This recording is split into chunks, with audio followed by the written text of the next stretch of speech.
but there are more of us, as you can see. But we have to give them 5 minutes, okay? Some are probably on their way, finding the room. Oh yeah, parking is far away.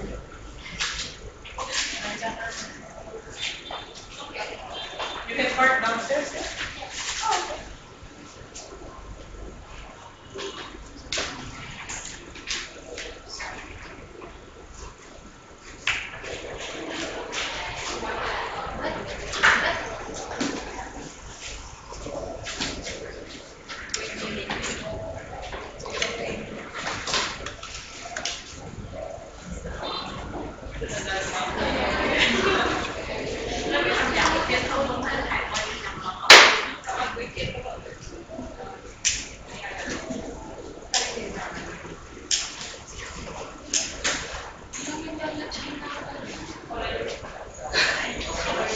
okay.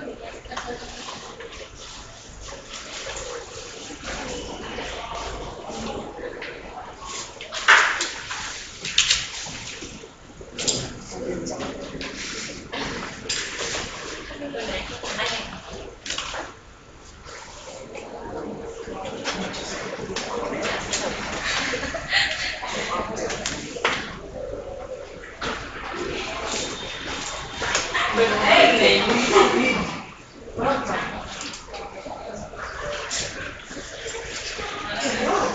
I see some familiar faces, huh?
Oh, we're all here.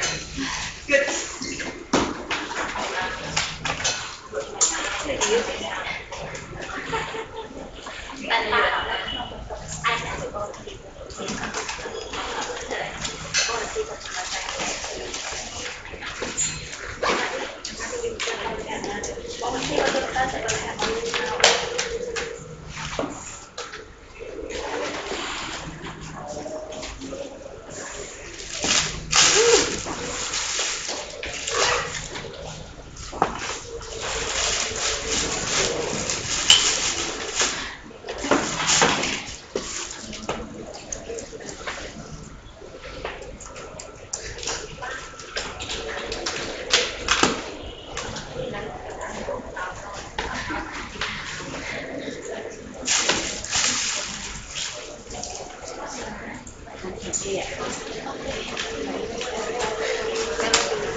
Okay, we are ready.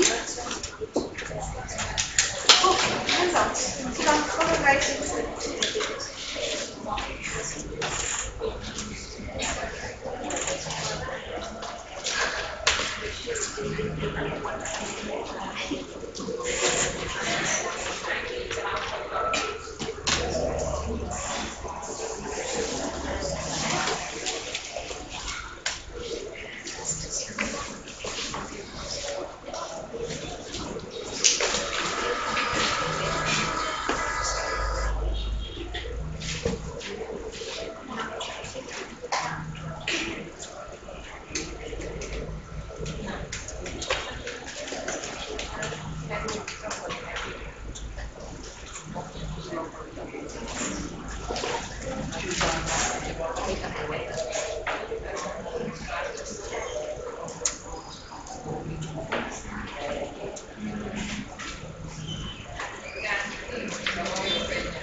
Yeah, and Marie is having class. Okay,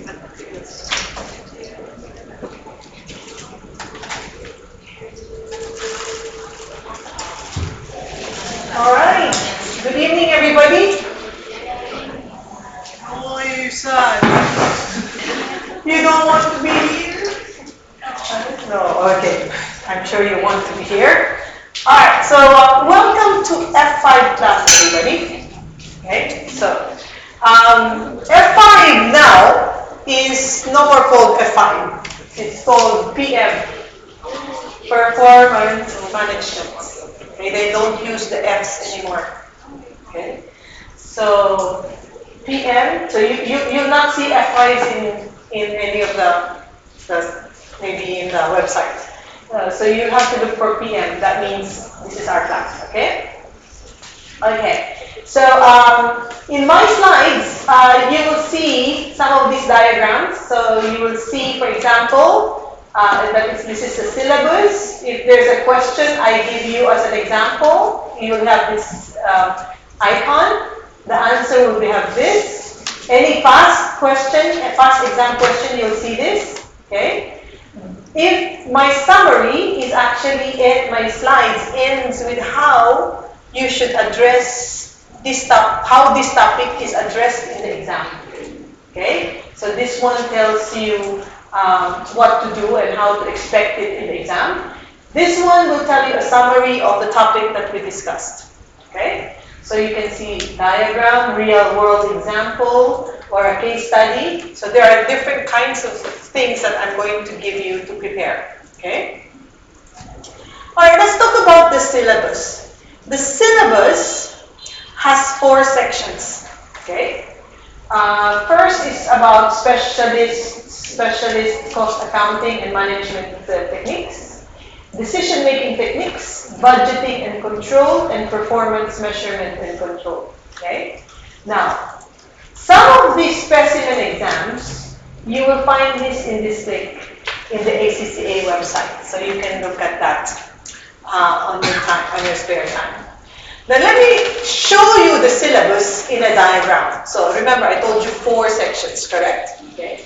We need to learn these 3 sections because these 3 sections will be used in measuring performance. You understand?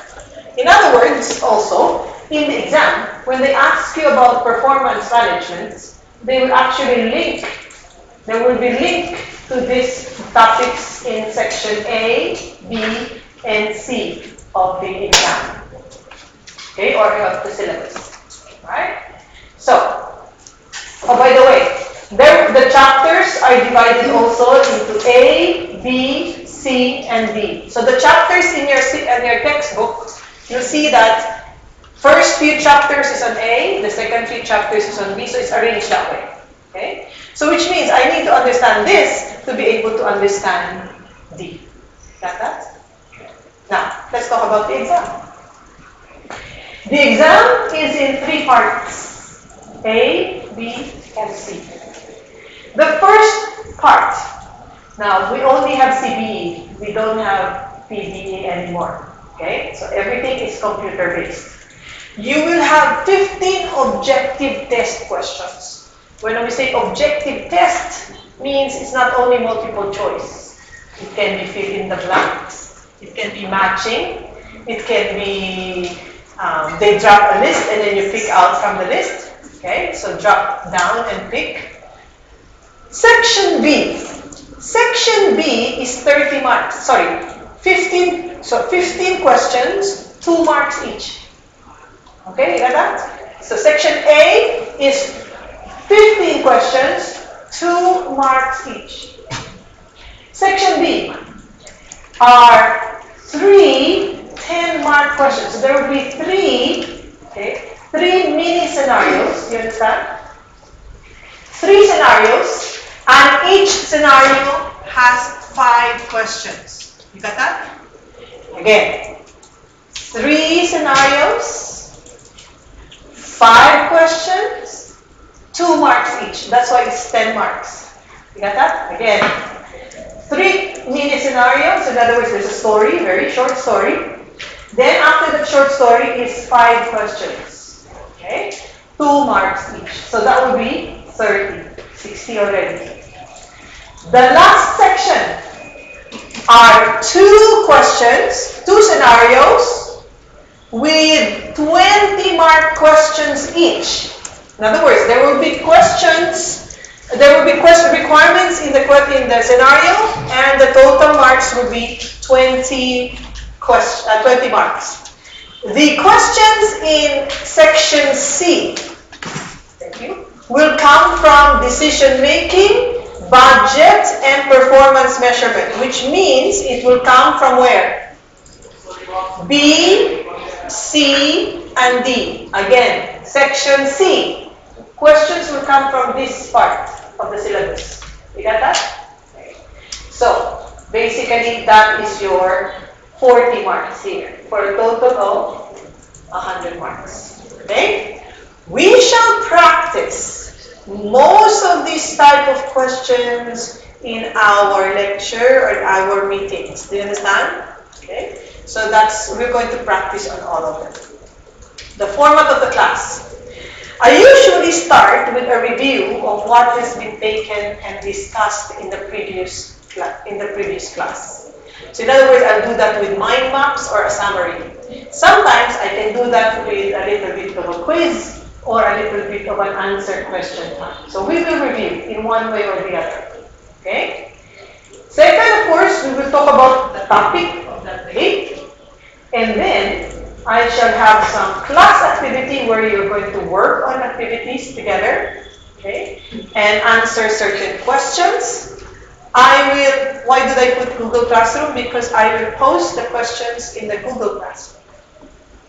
I will give homework in the Google Classroom, so you'll be able to know what kind of, you can practice more on the questions to learn the techniques.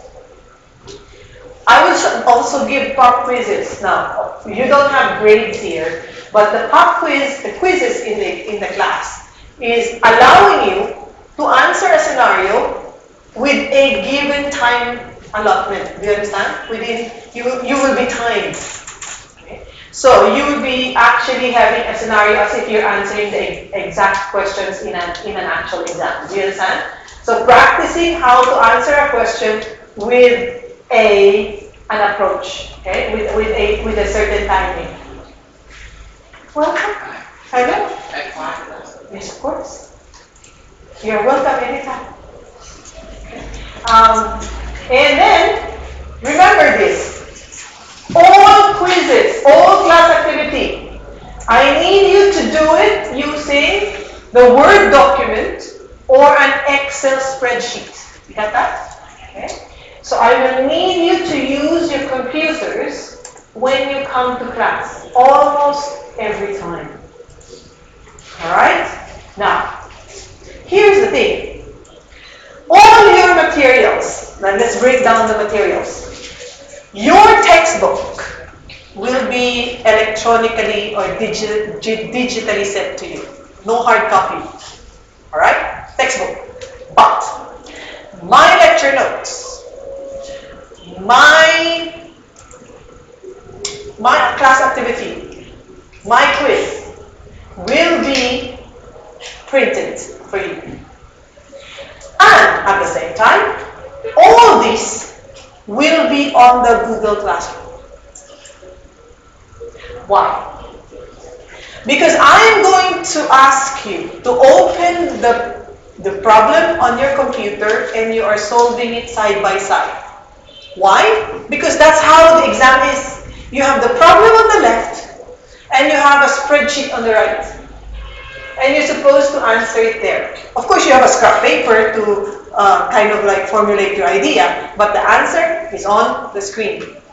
Alright? So from the beginning, no more writing. But of course, you can take notes, of course, yes? Okay? Because in the actual exam, you have a piece of paper. If you want to like design your answer, then you start typing it, okay? But you don't answer on paper and then type it on the computer. It's a waste of time, okay? So we need to practice straight away on the computer with some small notes on your paper. You got that? Okay? So it's very important we practice that because that will actually make sure that your answers are properly presented in the exam. Okay? All right. So, okay. All that. All classes will be done using Word document and Excel spreadsheet. Okay? Now, who am I?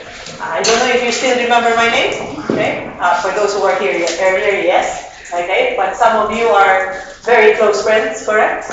We see each other from previous terms. My name is Maria. You can call me Maita for those who don't know me. All right?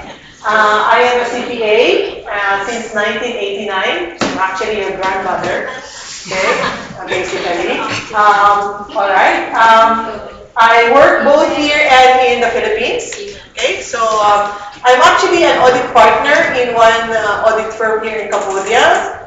Of course, as you know, I'm a lecturer here, and I'm also a member of the board of trustees of Camden, and also board of director of Racha, and of course, a manager of a small company in the Philippines. Okay. Work experience. I began by being an auditor, but I worked in different businesses in the accounting field as well, and in other fields of the company. So I work in other areas, not just accounting. Okay, so with that experience, it enables me to actually be able to give you a more general or very specific examples when it comes to FI, because FI looks at different aspects of the business. Okay, and we help actually management make decisions. So I hope with that experience I can able to actually make the techniques or the principles more practical in nature. Okay. Of course, my education also has prepared me to be able to actually use techniques to hopefully make you be able to get the goal of making sure you get a high score in this exam. Okay.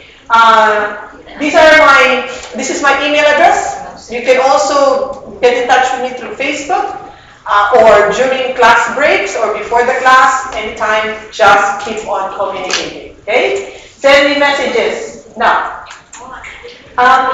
Before I leave my introduction, I would like to leave you with some tips on how to actually learn and make sure that we get through this particular paper. Okay?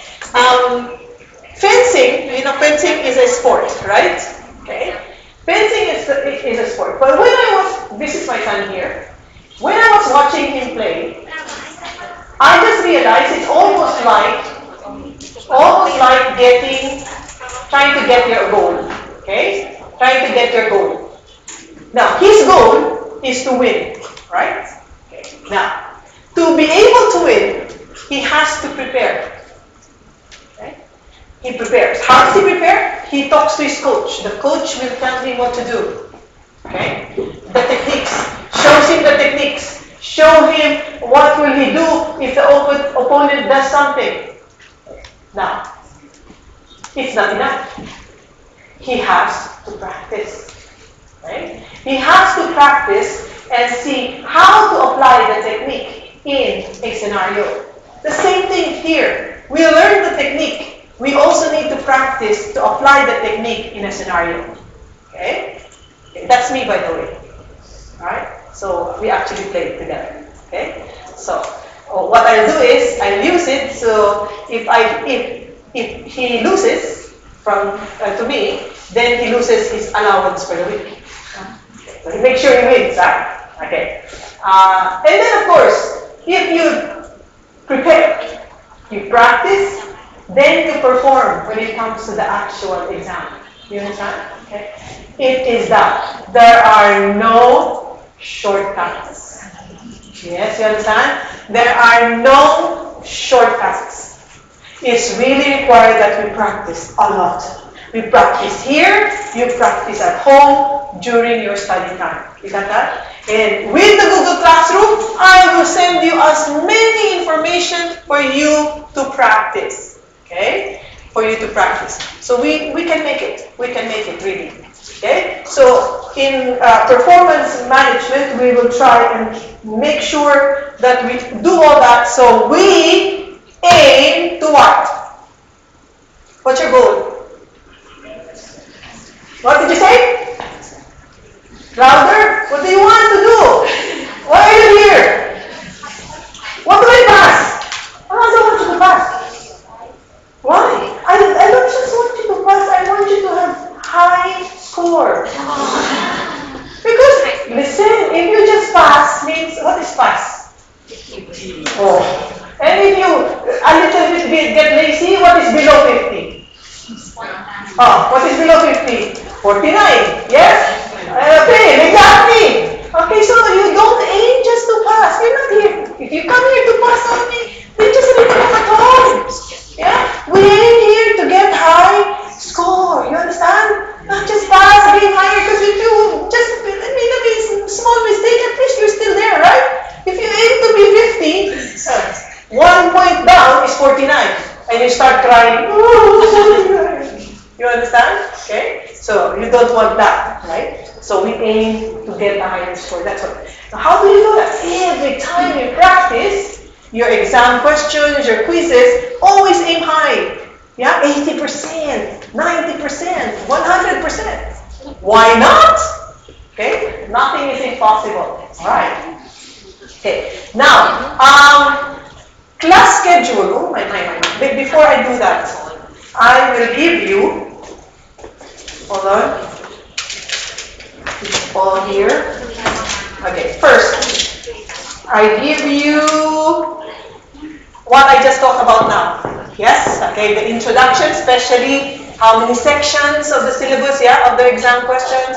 They're the links that you need to see the specimen questions, okay? All right? Now, get one and pass. Get one and pass. Okay? All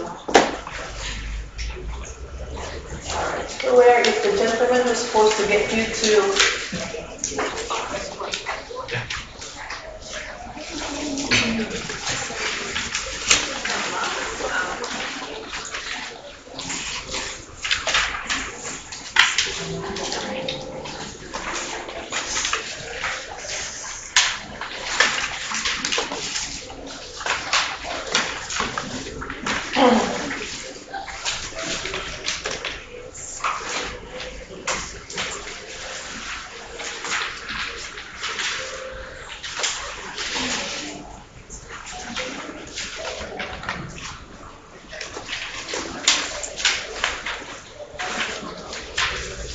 Okay?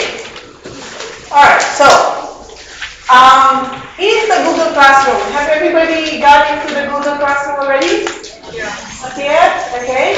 There's a gentleman who is coming to help you in a moment. Okay? In the Google Classroom, you see my first message is below actually. This is first and then the most recent is on the top, okay?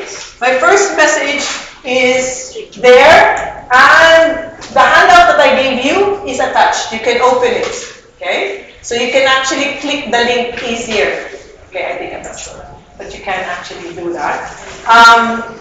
Then, I also am giving you a copy of the detailed class schedule for F5. Okay? So let me show you that. I don't have that the hard copy, but it's in the Google Classroom. Okay, 1 second. Let me show you that. Alright, now, you know that we meet on Saturdays and Sundays, correct? Yes. Yes? Okay. On Saturdays, we meet when? We meet at 5, and on Sundays we meet at 1:30. Okay, good. Now, the other thing that you must see that there are about 3 Mondays that I will ask you to come in. Only 3, so take note of them. Okay? Only 3. Now, the other thing is that you have a midterm mock exam and a final mock exam. The midterm would be mostly on section A and B. You understand? Section A and B of the exam, objective type. Final mock exam is like the real mock exam, the real exam. Okay, all sections will be there. Okay? So all sections will be there. Another thing you will see is these dark red marks here. What does it say? Intensive. What does it say? Let me make it bigger. What is it? Intensive exam reviews. Okay? These dates here, we are going to review from the start till the end, and we're going to practice a lot of exam type questions just to review everybody, remind everybody of what we've discussed and the approaches. Okay? So, all of that. Okay? So this is your program. You will find this in the Google Classroom. Okay? Alright. Mr. is not yet here. So what I'll do is, Mr. Narin is coming from LSE. He's going to show you how to log in to the Google Classroom. Okay? But in the meantime, I will start discussing chapter 1. Okay? Today we're supposed to cover chapter 1 and chapter 2a. Okay? Chapter 1 and chapter 2a. Okay? Alright? Ladies and gentlemen, you also must remember, okay, sorry, I need to give you something, that it's very advantageous that you read the textbook before you come to class. That is why my schedule has the chapter on the side. Yes? So you know what chapters will be covered. Okay? So please read in advance. It would be much advantageous for you. Can you get one for your row? And get for your row and pass at the back, please. This is the printed version of chapter 1. For those who are already in the Google Classroom, you will see it's also there. Okay, it's also there. So,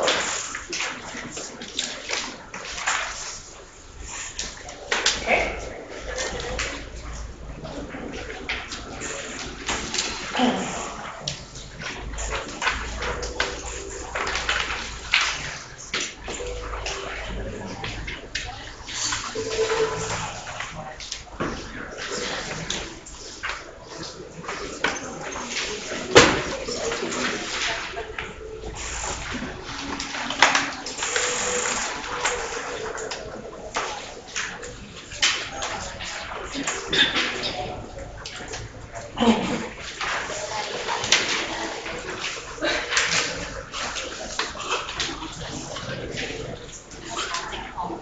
Okay.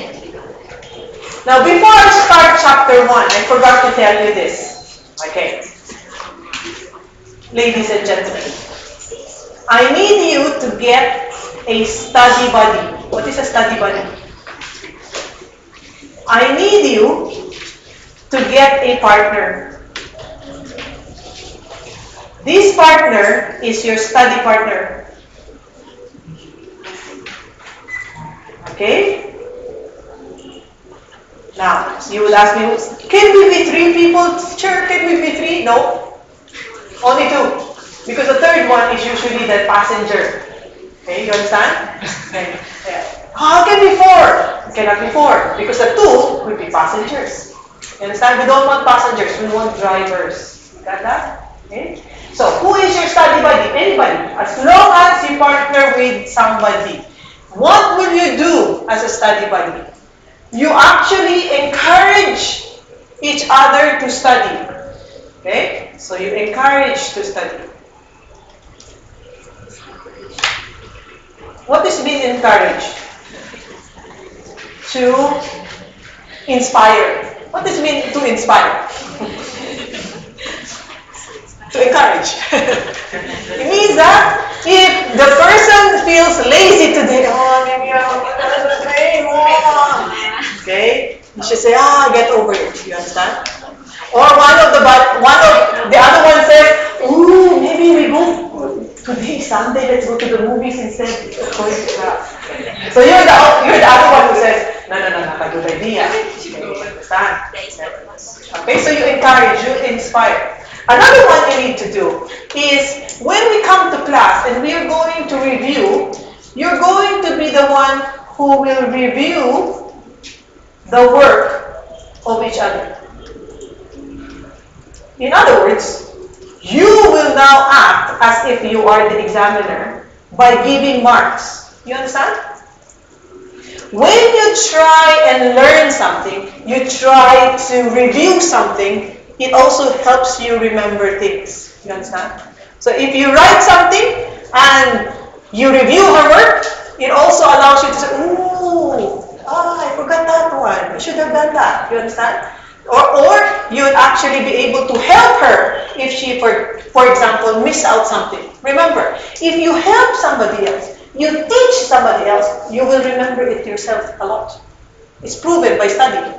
Okay? So you actually help review each other. You work, when I give a group work, you work with each other to submit the group work. Do you understand? Okay? So you have group works, you review each other's work. Okay?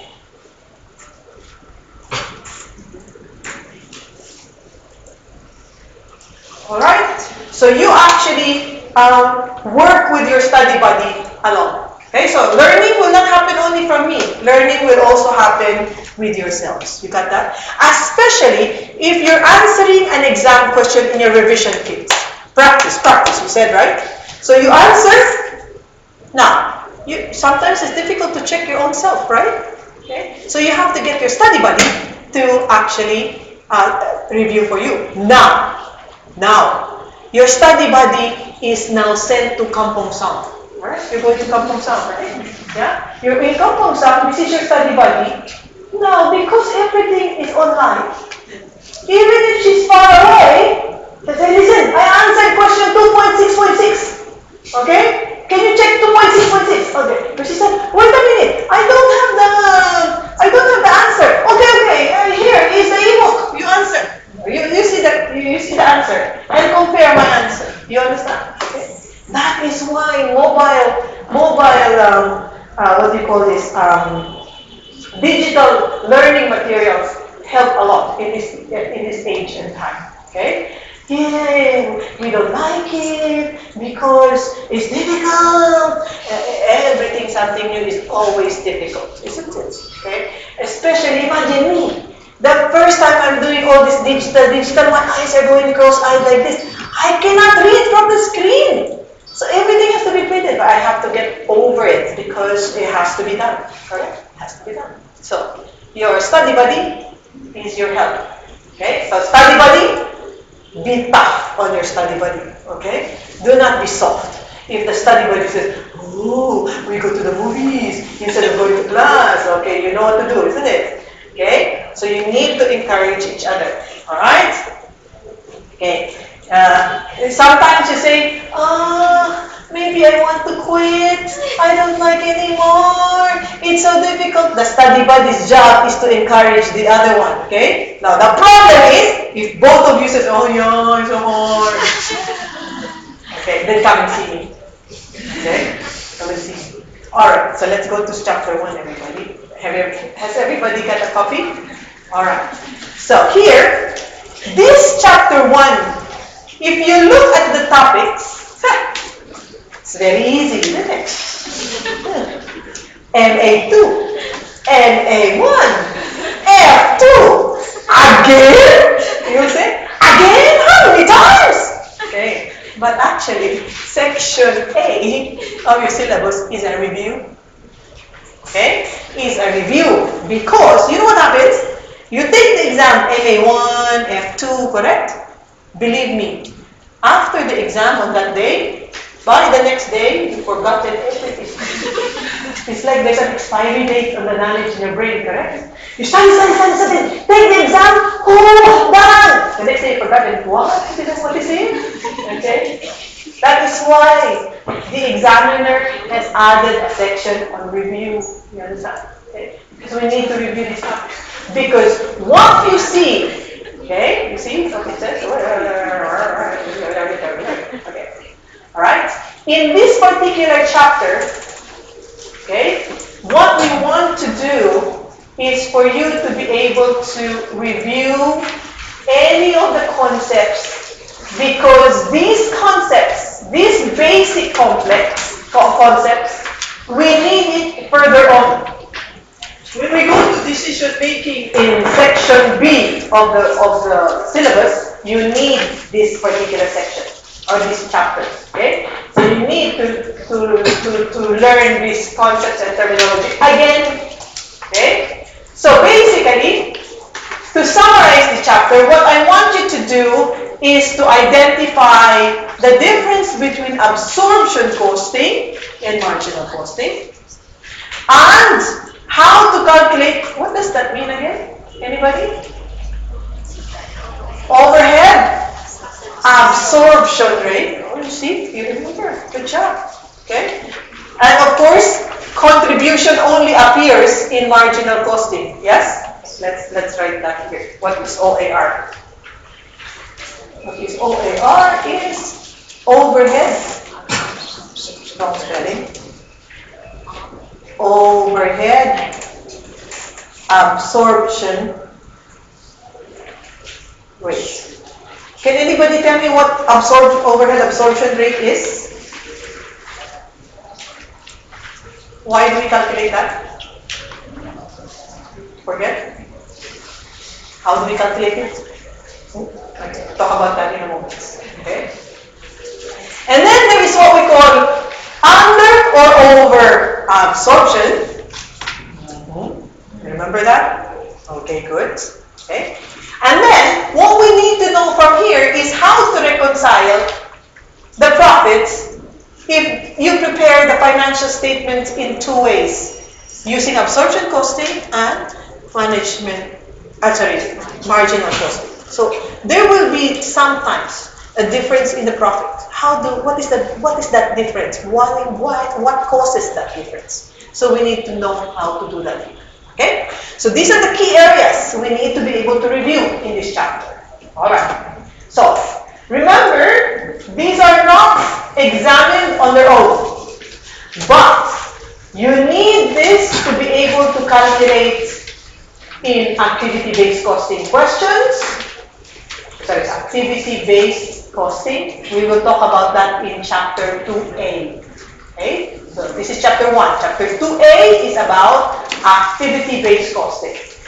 We will need to learn how to calculate contribution, because when we do decision-making techniques, we need to learn how to calculate contribution. Okay? Questions may require us to identify the characteristics of a modern technique as against the traditional costing technique. Now, traditional costing is the absorption costing. So we need to know what the absorption costing is so we can compare it with more modern costing techniques. Okay? Alright, so very important. Today, I will ask you to do some calculations. Okay? So we will learn how to do that. Alright, so cost accounting, remember, it actually looks at past data, management information systems, analyzes past, present, and future data. Now, why is it important? Okay? Alright. It actually is important because the management accounting will need it for all the calculations of cost accounting and management techniques. Okay? Now, I need to know this data so that we will be able to know how much is the cost of a product or how much is the cost of a service or an activity. Now, in this chapter, there are two costing methods we will review: absorption costing and marginal costing. Now, costs. There are different classification of costs. There's one called direct and indirect. Yes? Okay. So direct costs are materials, labor, and expenses charged to the product, correct? Yes. Now, overheads are absorbed into the production cost. That is why you have OAR. Okay? Non-production overheads. Example. Administration costs, yes, is a non-production overhead. Any other non-production overhead? In other words, what are the expenses that are not related to production? Can you give me another example? She said administration costs. Anybody else?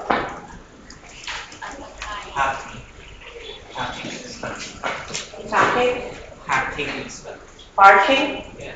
Okay, so that would be administration as well, correct? Yeah. Anything else? How about selling costs? Are they non-production or production? Non-production, yes? You understand? Okay. So, non-production overheads, all these expenses are deducted in the profit and loss statement, correct?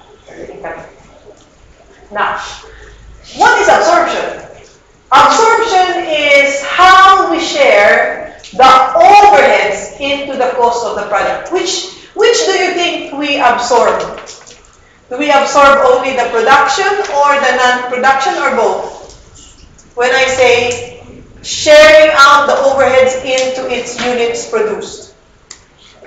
When I want the production cost, then I will only use the production overhead, correct? Okay. But if I want total cost, all the overheads should be absorbed. Yes. Okay. So 3 steps. We have to allocate the overhead, apportion the overhead, and absorb the overhead. What do we mean by allocate? Means that we know exactly who has incurred the overhead, correct? Okay. So we know who used the material, the indirect material. We know that the supervisor works in that department. Okay. So we put the cost of the overhead in the department. Now, what about apportionment? What does it mean? What's another term for apportionment? Sharing. Okay? Means that an overhead has to be divided between different departments. Example. Rent. Yes? When you pay rent, do you pay rent and say, this rent is for the cleaning department, this rent is for the packaging department? Does it work like that? One rent, correct? And what you need to do, this overhead, you have to share it with the different departments. That is what we call apportionment. Now, I'm not going to go into the details because that should have been covered in our F2, correct? This is what I'm saying. You don't remember anymore.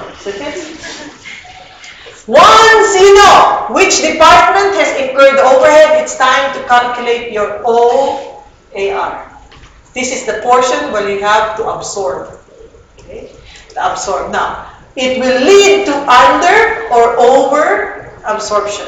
Now, when does this happen?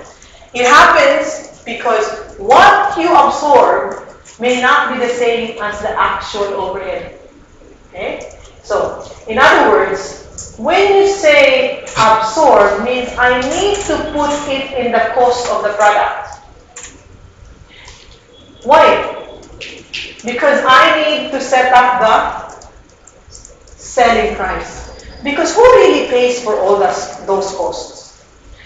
Cost of the material, cost of labor, cost of overhead. Who pays for them at the end of the day? Who pays for them? Who? The management? Who pays for them? Okay, just think. I'm going to build a coffee shop. Okay? I have cost of coffee, I have cost of laborers, correct? To make the coffee. I have the rent of the shop. All that I have to calculate to know what is the cost per cup. You agree with me? Yes? Why? Because I have to sell per cup. So I need to know what is the cost of one coffee cup. So I'll be able to know how much is the selling price per cup. Agree or not agree? Agree or no? No? So how do we do it? How do I know? We cut the cost and the separate cost. Okay. One direct cost, one other. Okay, very good. Once we say direct and indirect, and then of course, the indirect cost I need to absorb, correct? Still, I need to put a portion in the, because who's going to pay for the cost of the electricity? You understand? When I put the cost of one cup, I want to make sure that all of the costs are in the cost, because I will have to set up a selling price. Who will pay for all of that? The materials, the labor, or who pays for that actually? Who pays for it? The owner? Yeah, the owner pays first. But think about that. You go into the business. You guys want to go into business, correct? Yeah, you're going to spend the money to set up the building, buy the supply, correct? Pay the laborers. Of course, you pay first. Well, what is your intention? You want to make profit, correct? How do you make profit? What's the profit? Profit is what? Is your selling price less what? Correct? Goods sold and all the costs, right? So the profit ends at the cost of goods sold, or there's other costs? There's other costs, right? Yeah? And that amount is your profit, right? So really, who actually pays for all the costs? The customer does, isn't it? Okay? The term is you recover. Whatever money you put into the business, you recover it from your customer, right? Got that? Okay? So, the question is, do you recover enough or not enough? If, remember, you put in an absorption rate.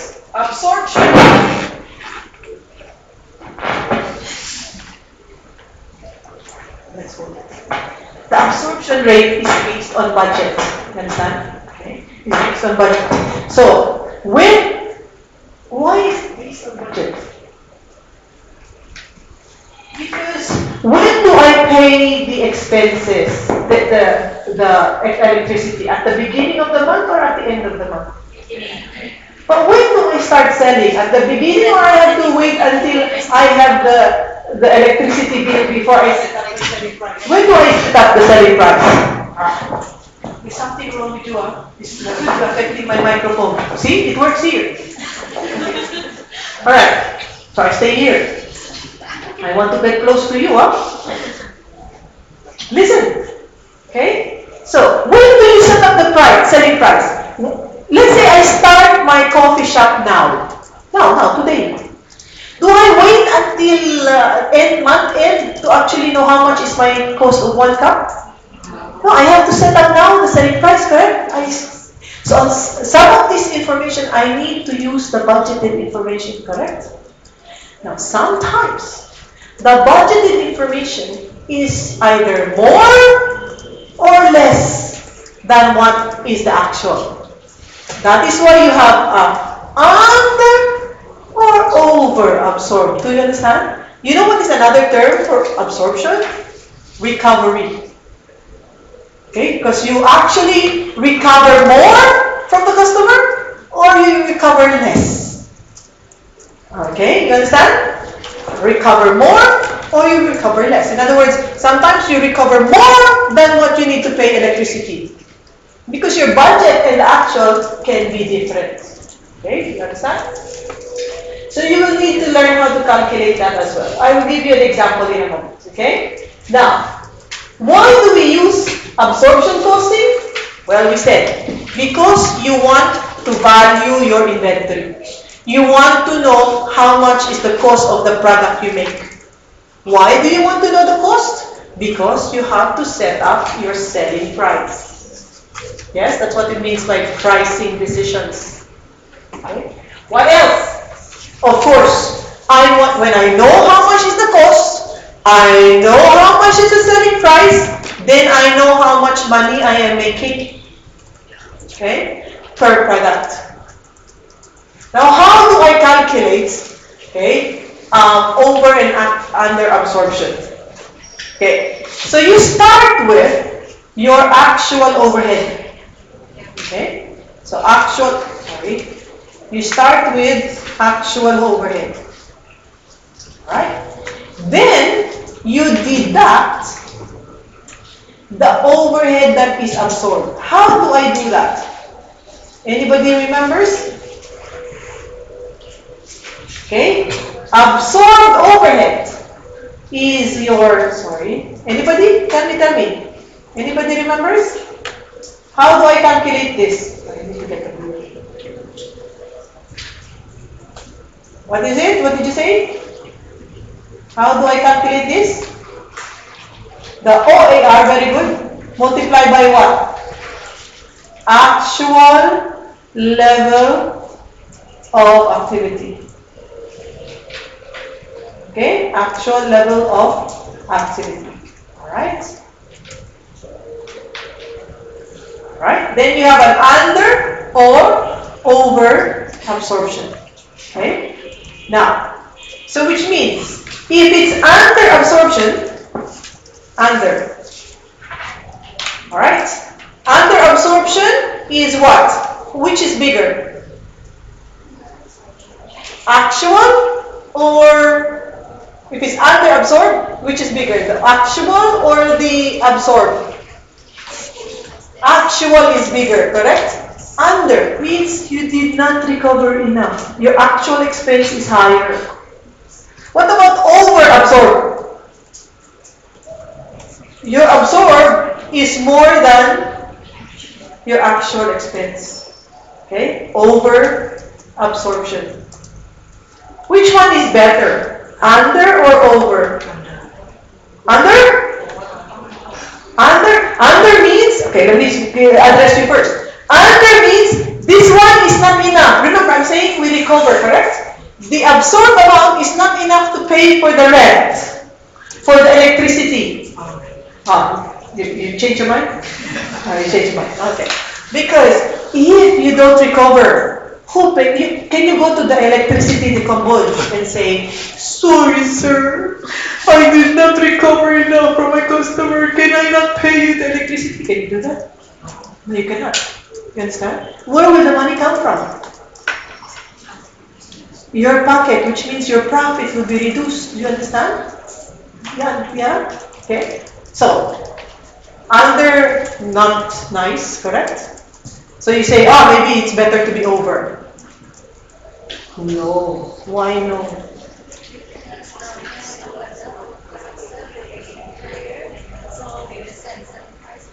Excellent. Well said. Okay, I will repeat what she said. Not exactly the same way, but she said, if you over-absorb, means your cost will be higher than what it should be, correct? Which means your selling price will be higher than what it should be. Then, it could be higher than your competitors. It will affect your sales. You understand?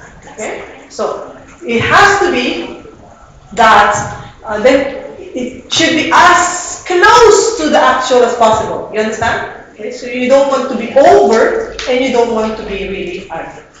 Got that? Okay.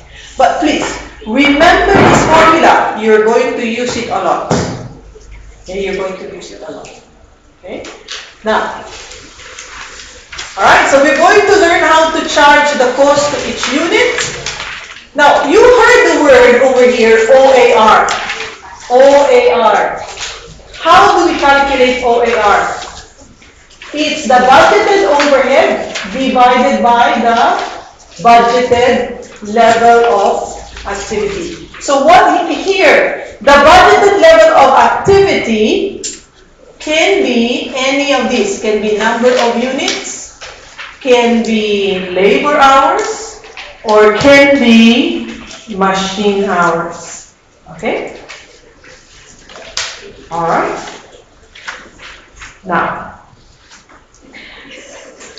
absorption costing, it's nice because when you set up the selling price, you're actually confident that you cover all the costs. You understand? Including overheads. It also complies with the accounting standards that says your sales must match with your costs. Yes? The principle of matching. The problem is, profits can be manipulated by changing the production levels. Yeah? Why? Because if the production, you remember my OAR? I change the activity, then the OAR changes, correct? If I want higher cost, what should I do? I need a higher OAR, right? Because remember, these ones are estimates. Okay? So remember, these are budgets. Budgets are estimates, right? So if I want this one to be higher, I can manipulate this data. Why? If my OAR is higher, my cost will be higher, right? Or I can manipulate this to say cost will be lower, so I can change the data to be lower very easily because there are estimates. That is what it says here in the disadvantage. Profits can be manipulated by just changing the production levels, even the costs. Okay? And it is based on the assumption that overheads are volume related. In other words, the electricity cost will be higher because I produce more. That is what it means by volume related.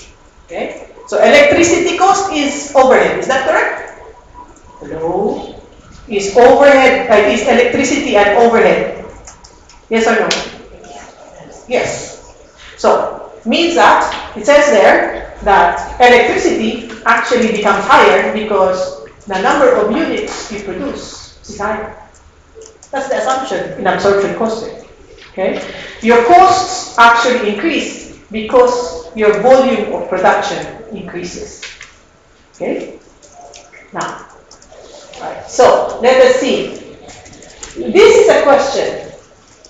Alright, so we have selling price, variable costs, you see, variable costs are materials, labor, production overhead, selling and distribution, and then fixed costs. Fixed costs, there are two things. This is the budgeted production cost, and this one is the actual production cost.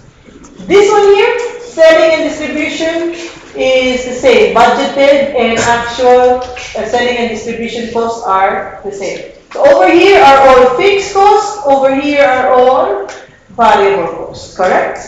Okay. And over here is your selling price. Okay, understood? So this is a product I'm trying to sell. The information in front of you. Alright, year one. Okay, year one. These are the budgeted production. This is the actual sales. This is the actual production. Okay? Now what are you required to do? You are asked to prepare profit or loss under absorption costing and absorption costing for year one and year two. Okay? So what do you have? You have a blank paper there, correct? Okay, in your notes. Is that blank? Yes, alright. So I want you to prepare an income statement. Okay, now let's see.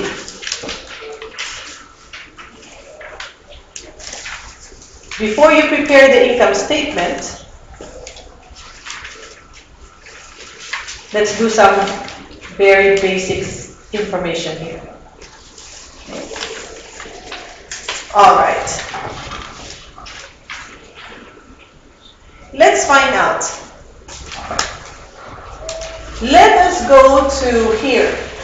So production, actual sales, actual, okay. Now, in terms of year one, do we have an opening inventory?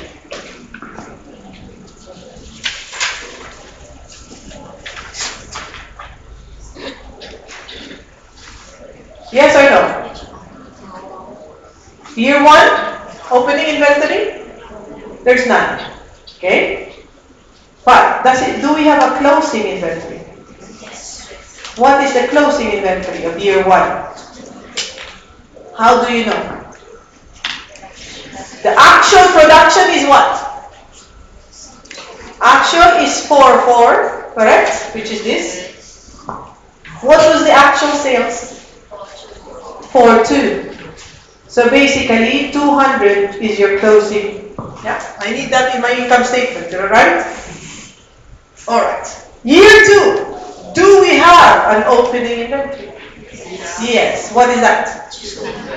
Okay, very good. Okay. Do we have a closing inventory? No?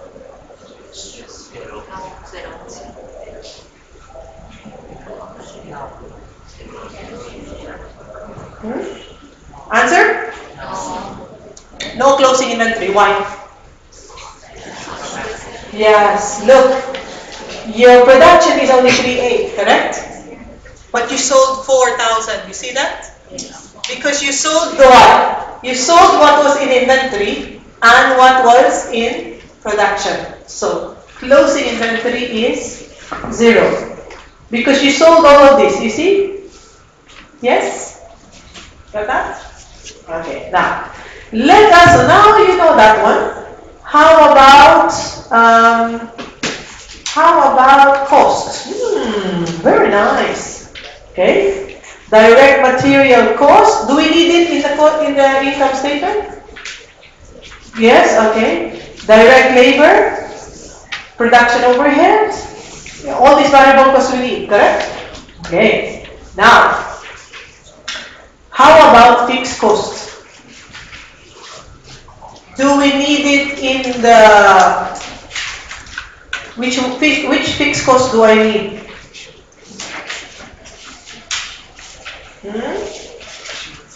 Do we need? How do we know how much is the fixed cost?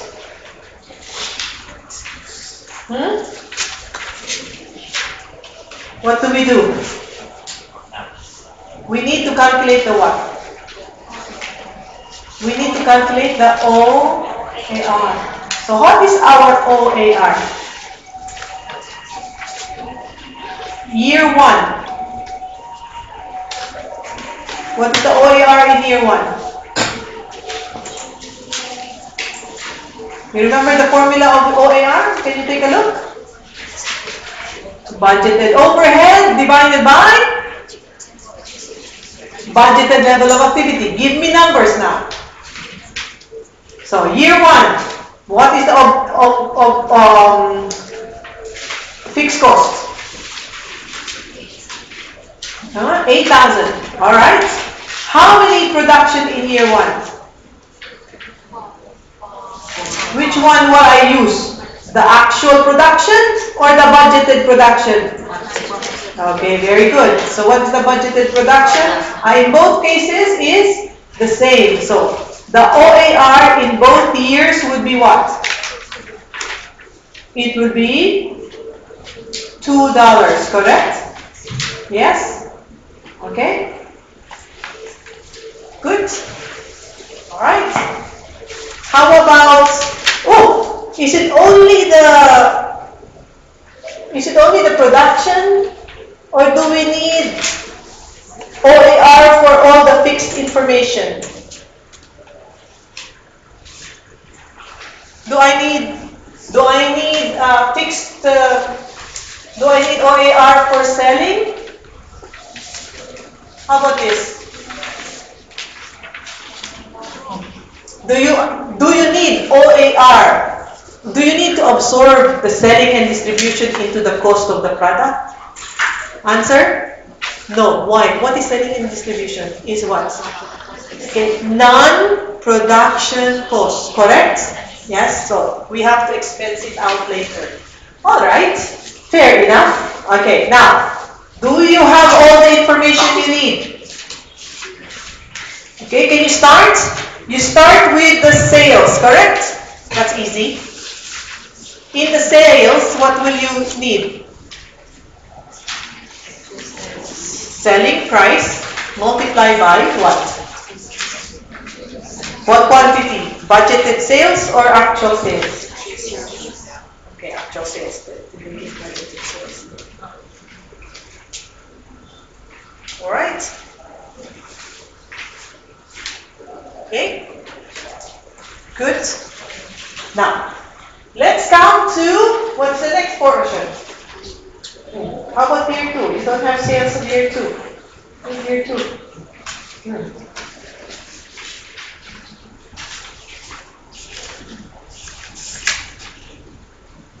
Okay, now cost of sales. We start with year 1. So when you have your cost of sales, you have to have a column before that, correct? Yes?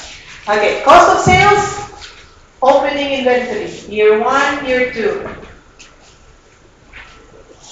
Year 1 will be 0, correct? Year 1 will be 0.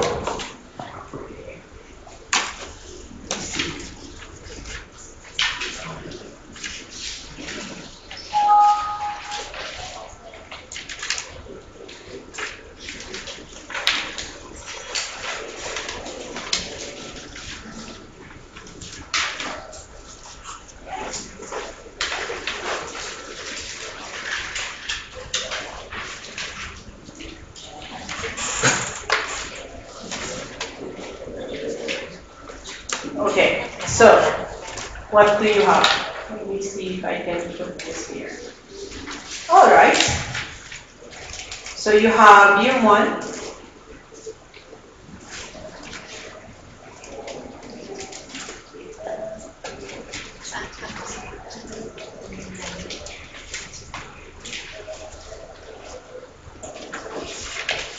And you have year 2. Okay. So the first one is your sales. It's very easy. Okay. What was the selling price? Okay. $12. Is that correct? 10.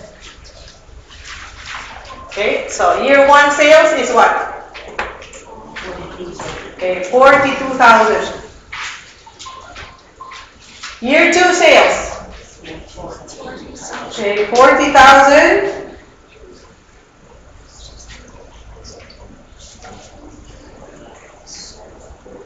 All right. Now, cost of sales. Okay, first, opening inventory. Year 1. Okay, 0. Year 2.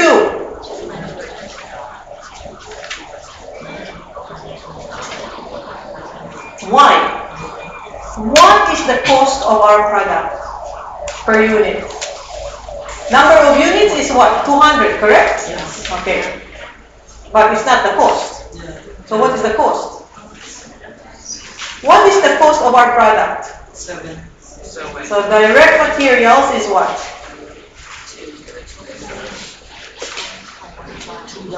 $2.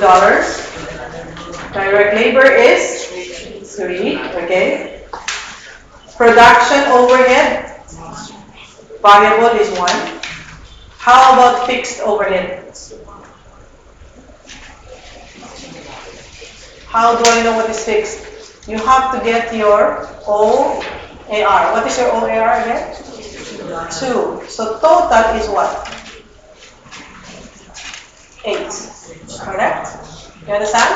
So this is your cost per unit. Okay? So this one, and this one are based on actual, correct? Yes? The overhead, the fixed one, is based on OAR. Alright?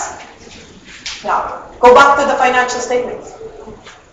Go back to the financial statement. Here is 0, year 1. How about year 2?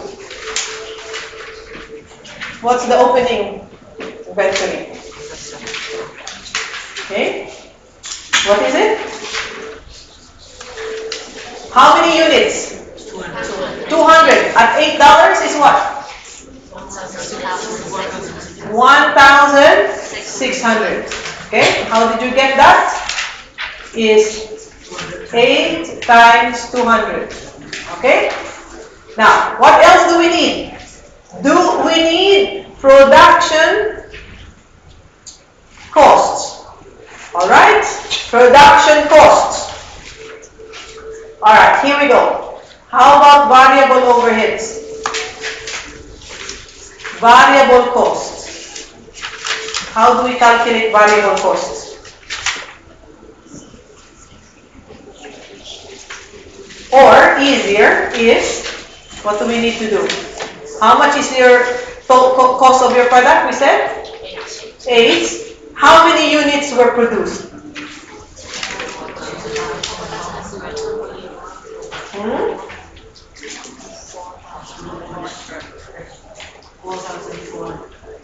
4,400. Do you use the actual production or the budgeted production?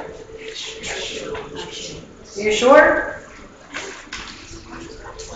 Double check.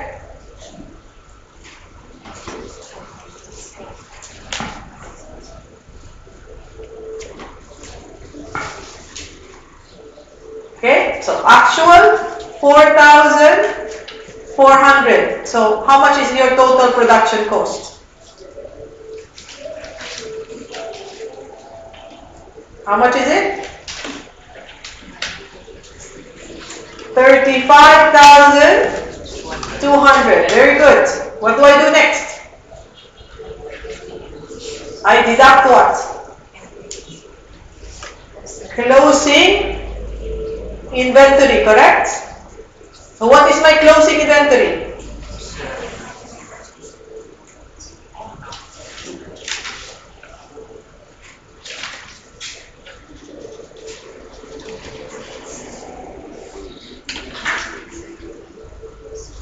Okay, closing inventory. Cost would be what? 8. How many units? 200. So what should I deduct here? 1,600, correct? Okay. Now, so far this is my cost of sales. Okay. So, what is my cost of sales now? Total. 35,2 less 1,600. So this is 33,600. The problem is, there is something missing. I need to calculate if there is over or under absorption. How will I know that? I have to calculate, correct? Okay. If there's under or over absorption. Now, what is the formula again of under and over absorption? You start with actual production overhead. And what is the actual? Do we have to know the actual? What is the actual overhead?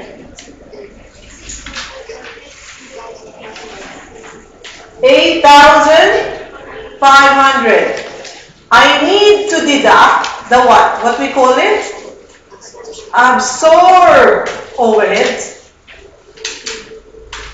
What is the absorbed overhead? We said it's OAR multiplied by actual activity. 1 second, Mr. Sub. Okay. What is our OAR again? 2. What is your actual level of activity? 4,400, which means this is what? 8,800. So, is there a difference? 300. Tell me, is that an over or under absorption? This is over absorption. Why over? Because this one is higher. You understand? Okay. Over absorption. Okay. Means that my actual expense is lower than what I included in the cost of my product, correct? Okay. So, what do I do with an over absorption? Do I add it to profit or deduct from profit?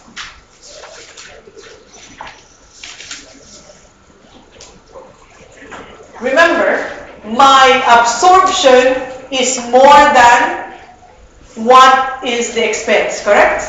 So in my cost of sales now, I actually deducted more. So what happened to my profit? Over or understated? Understated. So what do I do with this over absorption? Do I add it back or do I deduct more? You add back. So any absorption, any over absorption is always added to profit. And under, so maybe I should state it down here. Okay?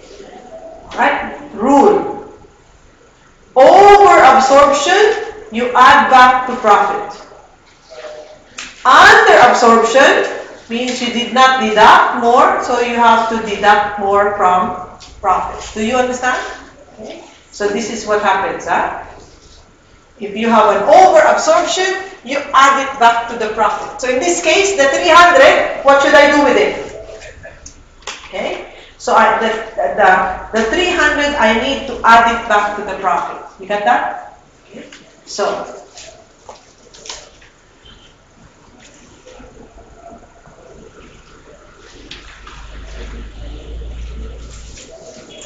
alright, so what do I do here? I need to add back. So what is this? Over or under we have here? So we have an over absorption, correct? Okay, sorry, I should put something under here because actually we have the year 2. Okay? Now, what else now? So now we have the actual profit. What is the actual profit? Actual gross profit. Correct. Still gross profit, right? Do you agree? It's still gross profit? Yes or no? Yes. 8,700. Agree? Okay. Now, is it in? Or there's more? Still, there is more. Less, okay, non-production overheads. What are they? Okay, first is what is this? Selling and distribution expense. There are 2. The variable and there's the fixed. Okay? So the variable expense, how much is it per unit? $1. Multiplied by what? How many units were sold? Do we use the actual sales or the actual production? Actual sales, because it's a selling expense, correct? So this is what? 4,200. How about the fixed expense? How much did they say it is? 2,000. Okay? So what is the profit under in year 1? 2,500. So this is your net profit. Okay? Net profit. Okay? Year 1. Okay. Now, you know that this is year 1. What is the profit in year 2? Can you calculate? Year 1 profit is there. What is year 2 profit?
How much is your production cost? $8 multiplied by 3,800. So how much is that? 20,400. Okay. Then, what about closing inventory? Sorry. Is there any? Zero. Okay. So what is our cost of sales? 20%. How much?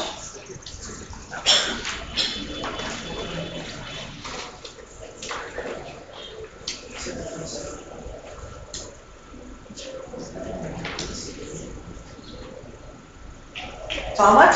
30? 30? 32,000. Okay, so gross profit, no, not yet gross profit, but this is 8,000, correct? Now, do we have an under or over absorption? Okay, let's take a look and calculate again. Okay, where is our under or over? Okay, here. Okay, so this is year 1, correct? In year 2, what happened in year 2? Actual production overhead is the same, correct? What about absorbed? What about absorbed? How much is it? $2, correct? Multiplied by what? Correct. So how much is that? 7,600, which means over or under? Under absorption, how much? 900, and this is under absorption, correct? What do I do with this in the profit again? You deduct. Okay? You understand? Okay? So this is an under absorption. Right?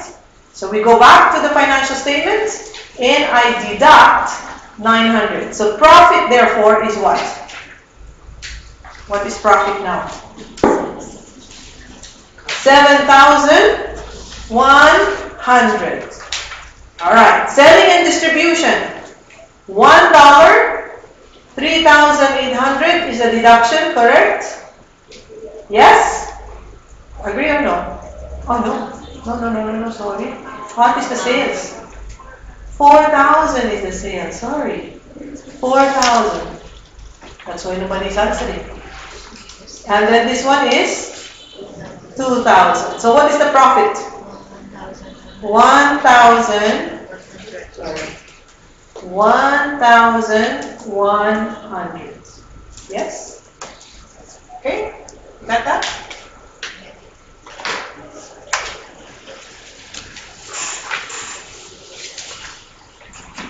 Questions?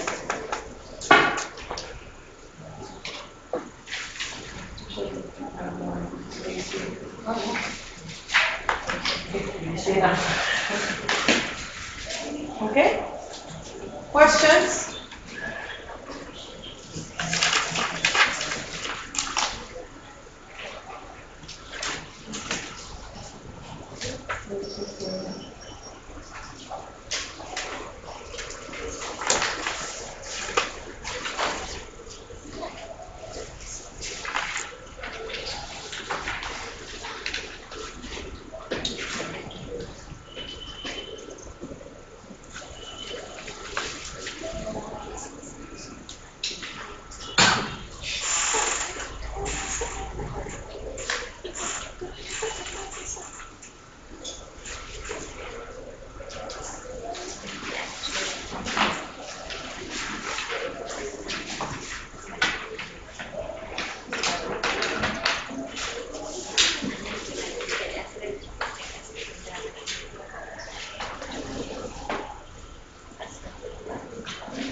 Okay?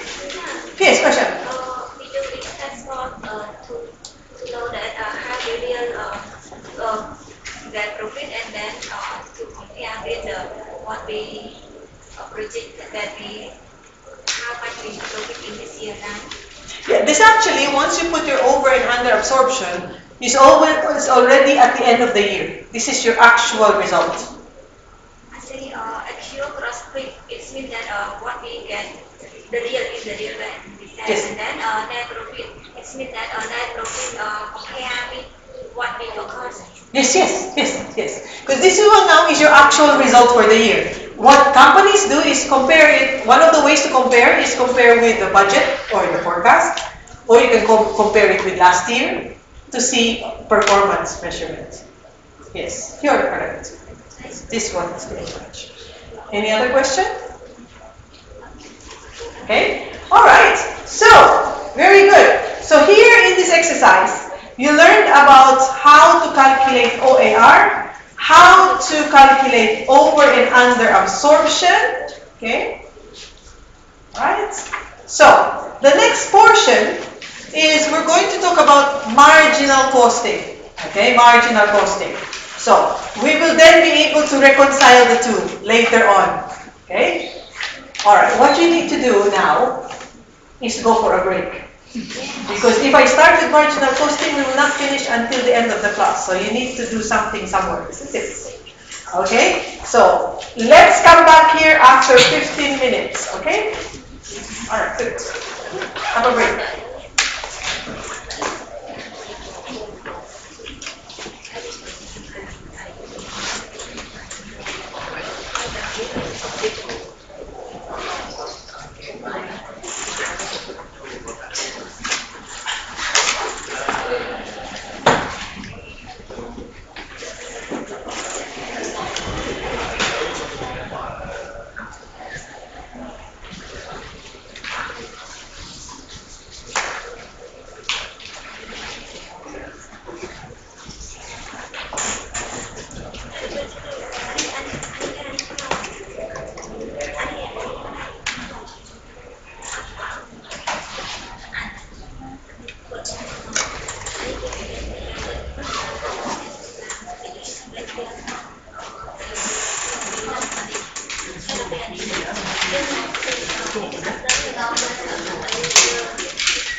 Okay, they'll be back in 5 minutes. No problem. It's okay. 5 minutes, we just know.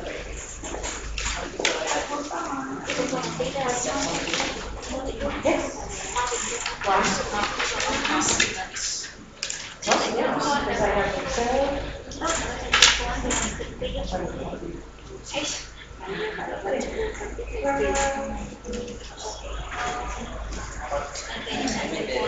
I thought? No, no, it's not.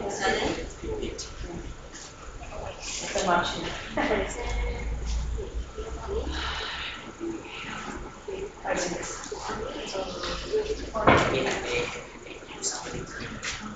my brain.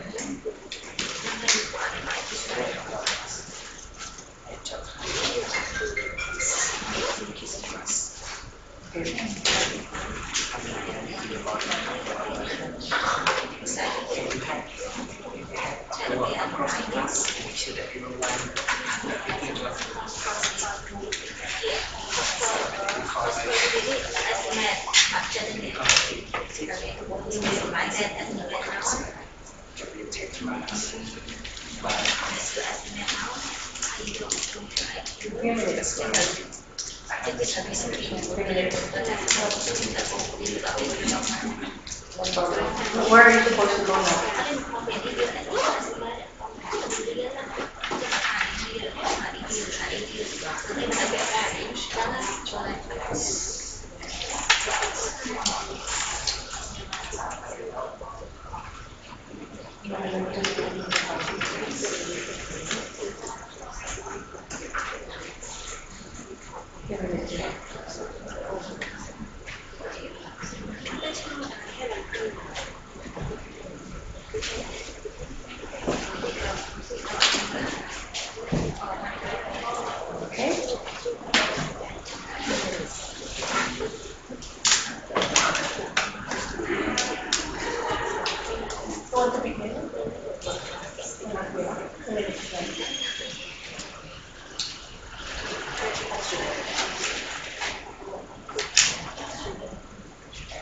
anything else here? Yeah.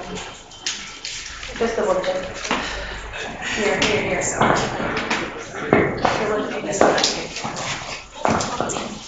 Do you need the computer?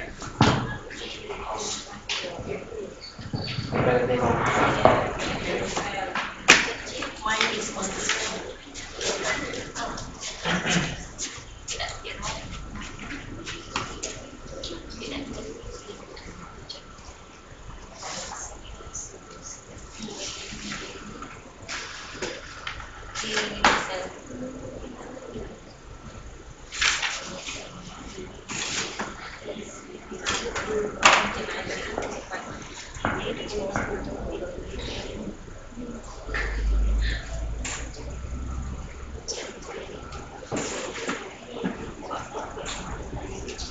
Okay. Hello everybody. I'm sorry to invite you. Can I have attention please? Okay. Maybe some of you know already about the Google Classroom, and some of you already studied in the previous session that I have been to present about the Google Classroom. And some of you know never heard about Google Classroom. Okay. Now let me. But before I introduce the Google Classroom, I would like to tell you about Camera email and student access. Actually, every student who study at CamEd, you automatically have your Camera email and student access. Okay? So, what is the benefit of Camera email? Camera email has several benefits. One, you can easily access to the Google Classroom. Only CamEd email that can be used to access the Google Classroom. Here. Second thing is that you can use unlimited storage. Unlimited storage in your CamEd Google Drive. Okay? You see that? Yeah. Actually, your Gmail is only 15 gigabyte, 15 GB. But for CamEd email, you can use unlimited storage. It's up to you. You can use whatever you want. Okay, so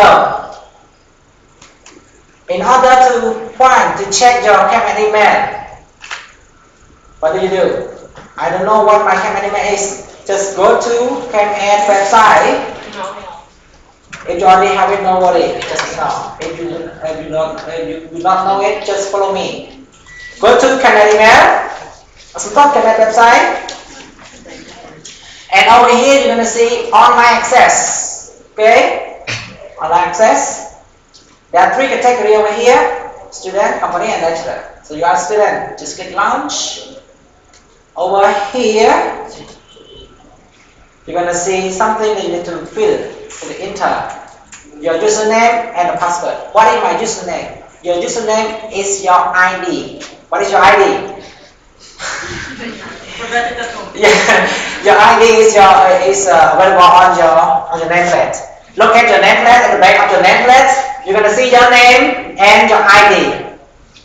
Your ID seems to be JJ18 or JJ16 or 19, 01, 02, just something like that. For example, my username JD16-0033 is mine. About my password. Anyone tell me about my password? My password for the password for student. Therefore, password for CamEd student is broadcast CamEd. Broadcast CamEd. FOCUSCAMED. In small letter. All in small letter. Okay. Broadcast CamEd. Like that. Enter.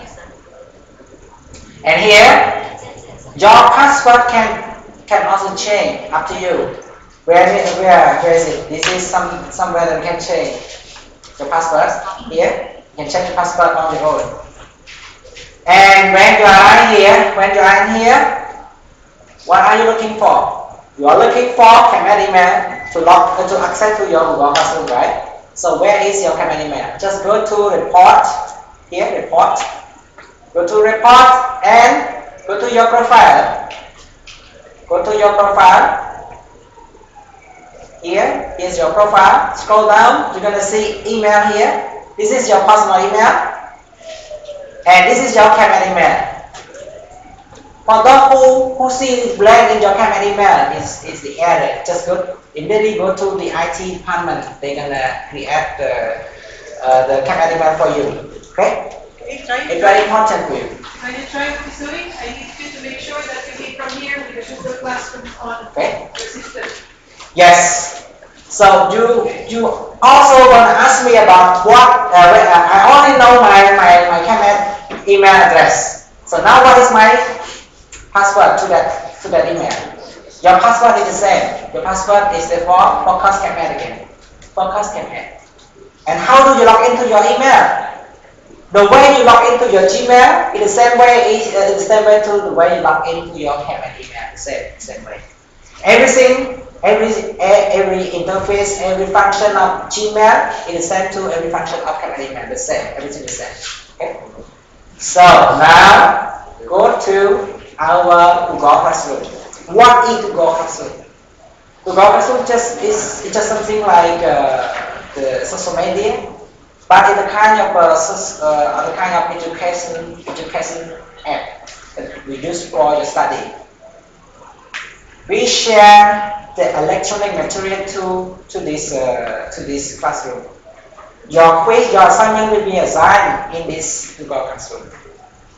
Yes. For example, your quiz will be in. For example, the quiz in multiple choice question. You're gonna have the link to the quiz, and after you finish your quiz, you submit, and the answer, and your score will automatically pop up.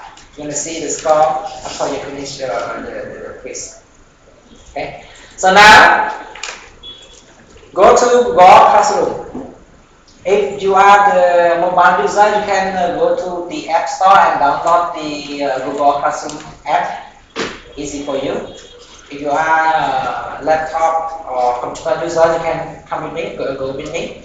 Go to Google Classroom or search Google Classroom.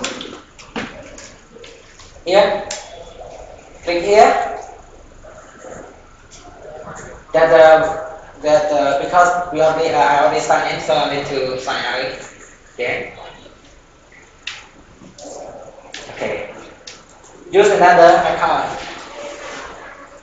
Yes. Be careful here. All you need to enter this is the email address from Camet. It's the Camet email only, not your personal email. Once again, only Camet email.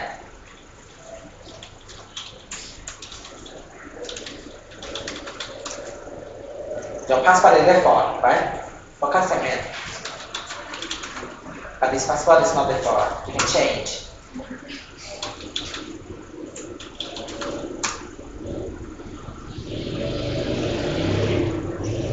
Are you here, everyone? Cho rõ nghe nè. We'll start it. Cho đấy. Okay. You're gonna see your classroom in red color over here, and you're gonna see two button down here. You're gonna see decline and join. Okay? Decline and join. All you need to do is to join. Okay? Join.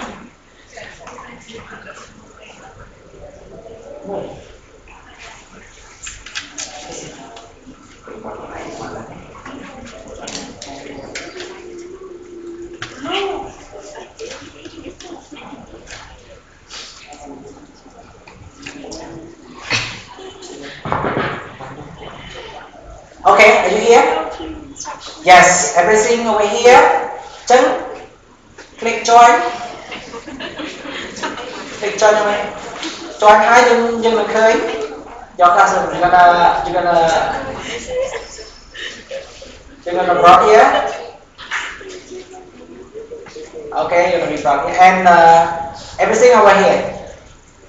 We're gonna share with you the electronic material, lecture note, lecture notebook, any handout or quiz assignment. We're gonna upload everything over here.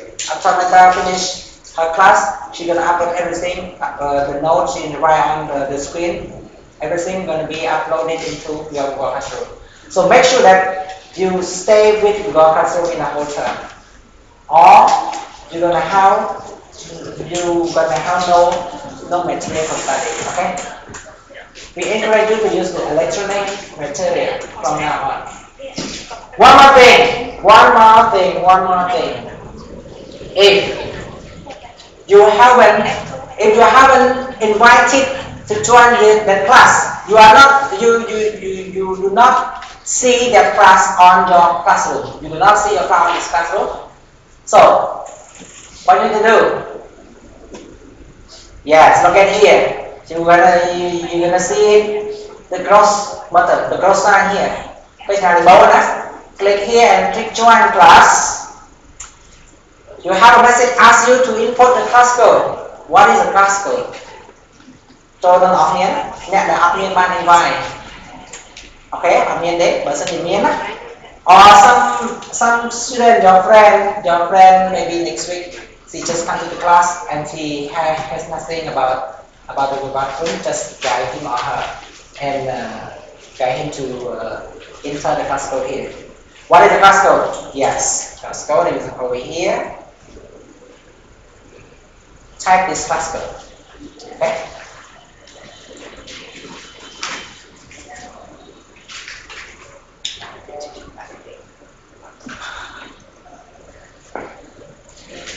Okay. I hope everyone you got that. You clear about that? Make sure you already log into your CAML email and your Google Classroom. For your mobile user, is very easy for you. When Meta have something on the Google Classroom, the notification gonna pop up for you. Easy for you, just like the Facebook or just like the Telegram. For example, I wrote the answer on the screen, correct? Later on, I will post it on the Google Classroom. You remember I wrote something here? All of that will be on PDF format. Okay? Ebook, we have a good question since the gentleman who is in charge. Let's ask the question.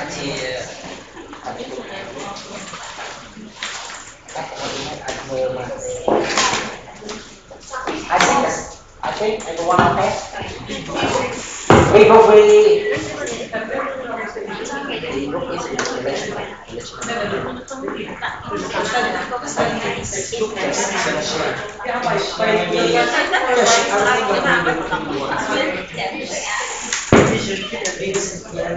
Revision will be printed, right? we will print it and also you do it after the software. But the study text will be only. The study text will be in The study text will be ebook, but the revision kits, the lecture notes are all printed also. only this term. Next term only in e-material. For this term, you're gonna have ebook and have to pay. This term, okay, this term all will be in E, correct? Okay. Yes. Except we will print the lecture notes and revision kits. Okay. Next term, the only thing that will be printed is the lecture notes. I think it's all. Nowhere else also? Yes. Sorry. Everything in e-material. No more. We're gonna have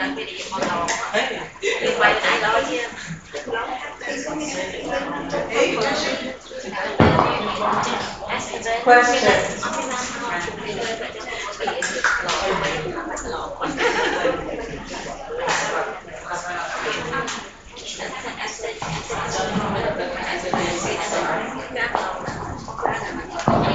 Okay, is everybody into the Google Classroom now? Yes.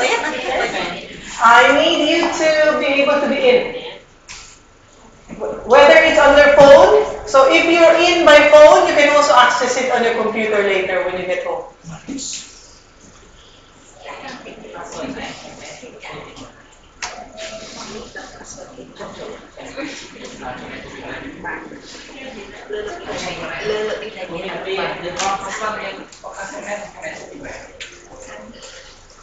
Vậy con in ba để lên công ty này bên ăn ba. Anh nói anh biết mà cái mình ta đặt luôn anh hay được sự việc kiện đăng hai ấy chạy phát sơ luôn này. Sắp đi ấy bây giờ các bạn này.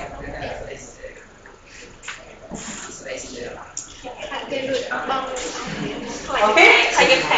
Okay, thank you very much for your attention. If you have some problem log in to the program or any problem with the so just go to the IT department. They're gonna help you. Now go to the IT and I'll see the one. Thank you. Alright, thank you very much. Okay. Shishi. Con problem là Problem no, yes, she has problem.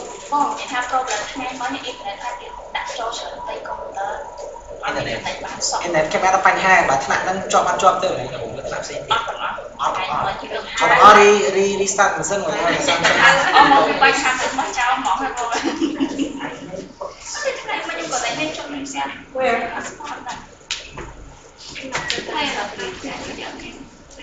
You came in without a phone.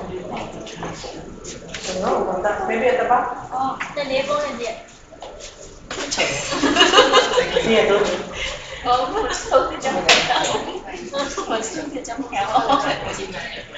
Okay, ladies and gentlemen, let's come to marginal costing, shall we?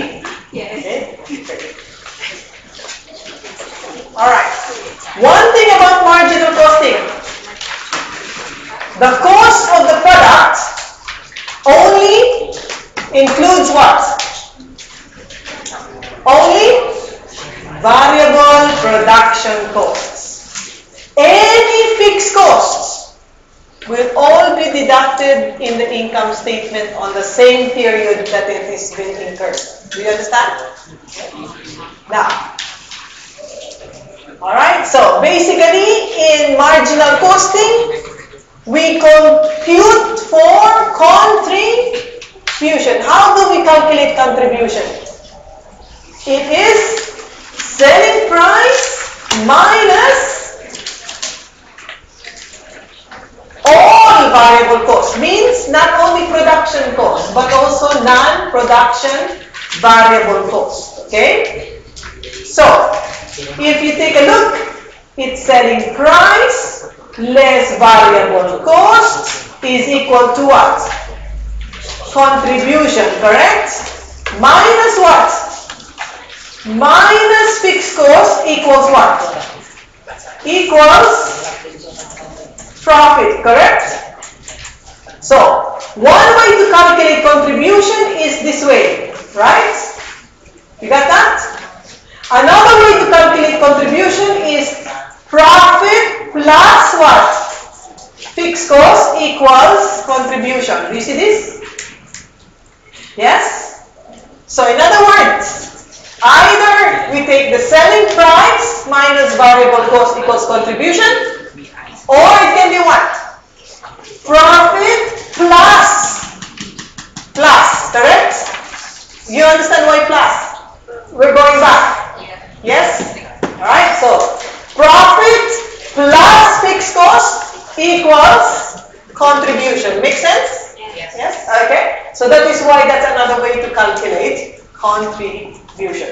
Why did I show you that? Because in certain exams, you need contribution, but they don't give the selling price. They give you the profit and the fixed cost. So you know that that's also another way to calculate contribution. Okay? Okay, now. Thank you, Daddy. Okay. Alright. So advantages of marginal costing. This particular method of costing is used for decision-making purposes because you can see what amount is actually available to contribute to the fixed cost. Okay? You'll also see how profits change with changes of costs and volume of production. Alright? It's very simple in terms of variance analysis. You can be able to actually see the difference. The problem is that you probably, if you cost your product based on variable cost, there's a high chance that you will set your selling price And you will not have enough money to pay for the fixed cost. Do you understand? Okay? Because your cost doesn't include the fixed cost. So you might have a selling price that pays for variable cost, but not enough to pay for the fixed cost. Okay? Not enough. Alright. Of course, based on the IFRS, okay, it does not comply with how the inventory is to be valuated. Okay, you cannot calculate the cost of the product using marginal costing as per the standard. Now, another thing you need to remember, you need to know if the cost is variable or cost is fixed. Okay, there must be an analysis between the two. All right. Now remember, if variances appear, okay, it means that there will be some profit variances as well.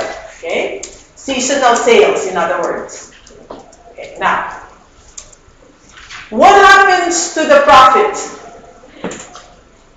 I will go to this slide in a moment when we reconcile. In the meantime, I want us to prepare the profit and loss statement, this time under marginal costing. But before I do that, what is the cost of the product? So basically, do I have material cost? Yes. Labor cost? Production overhead? Yes or no? Yes. Okay, so the cost of the product is what? $6. Okay? This is also variable, but it's not the cost of the product, correct? Alright, so basically that's that. Okay, so let's prepare the financial statement or the income statement. Okay? Alright, so this one we prepared earlier. What method did we use here? This one was absorption costing. Okay, now, how about preparing, are you ready? Marginal costing. Okay, so first I will do year one. Where will I start? You still start with sales. Okay, 42,000. Is it the same? Yes, it is the same. All right. Then, what do we do? Less what? Variable cost of sales. Yes? Agree? Alright, now what do we start with? Variable cost of sales. I start with opening inventory. Okay? What is the opening inventory? 0. There is no opening inventory, correct? Okay. Then what do we add? Production. What is the cost, we said? 6.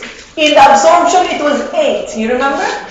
Because there was a $2 of absorption rate. We don't have that anymore. There's no OAR, correct? Okay? So, what is our production quantity here? 4,400. Yes?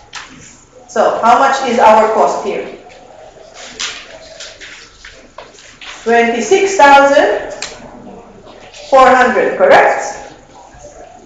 Okay. Now, what do we need to do now? Closing inventory. Okay. How many units?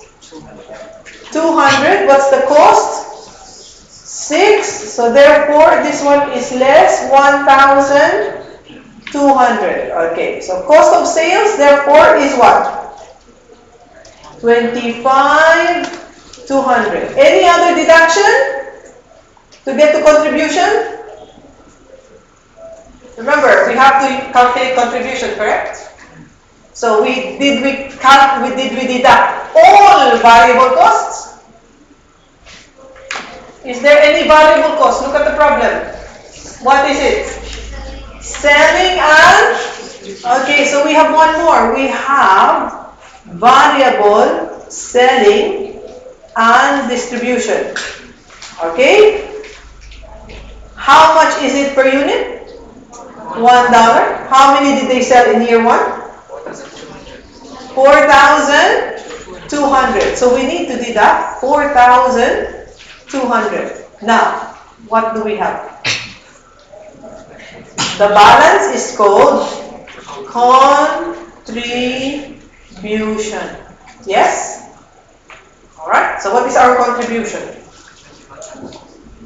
How much? 12,600. Is that correct? Yes? Sorry? Confused? Okay, confused. Okay, 12,600. What do I do next to get the profit? Less what? Less fixed costs. How many fixed costs do I have? 2. I have production fixed costs. And the other is called selling and distribution. How much is that? So one is what? 8,500 and the other is 2,000. Alright, so what is my net profit? Net profit is 2,100. Remember here, I don't have under or over absorption, correct? Because we didn't absorb anything. Alright? So this is my year one. Can you calculate the profit in year two? What is the profit in year two?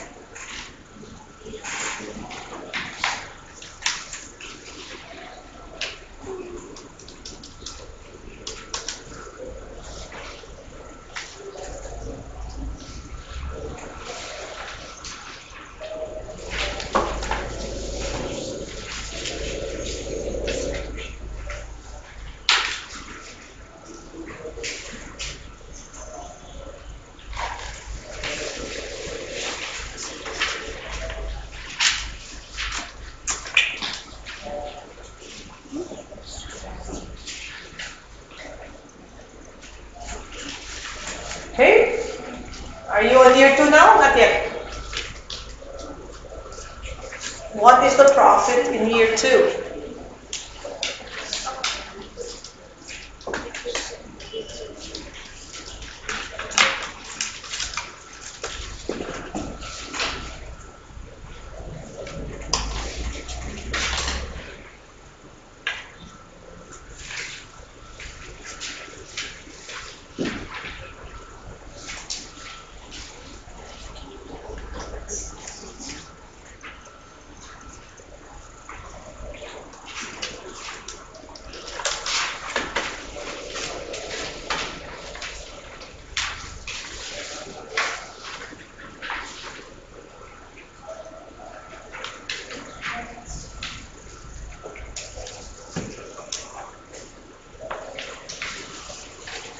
Okay, sales. Sales, the same at 40,000. Is that correct? Okay. Now, do we have opening inventory? Okay, so the cost will be what?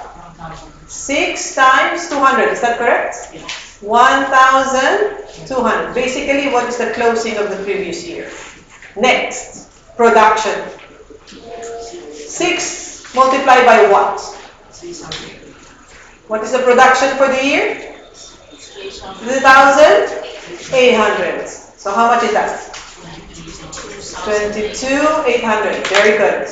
Is there any closing inventory? No, 0. So cost of sales is what?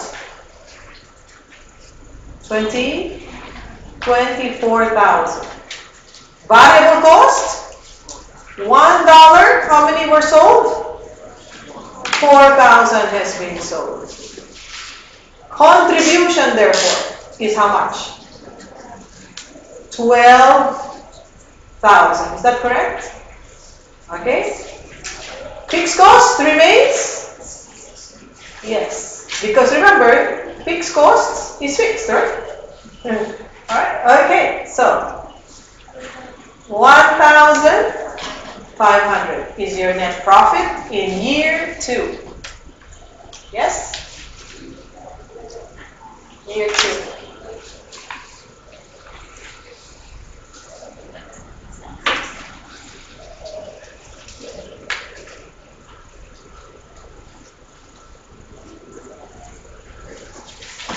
Is it the same? It's the same information, but is the profit the same between absorption costing and marginal costing? Can you check? The same or not? It's different, correct? One set of information for the same years, but prepared in 2 formats, give you 2 different inventory profits. Why? Why? What is the difference? The difference is, where is that? Where is my slide? The difference in the profits is because of the effect in the change in inventory. Okay, so what happens? If your production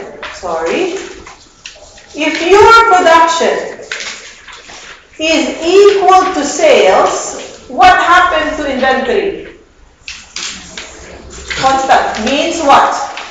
No change.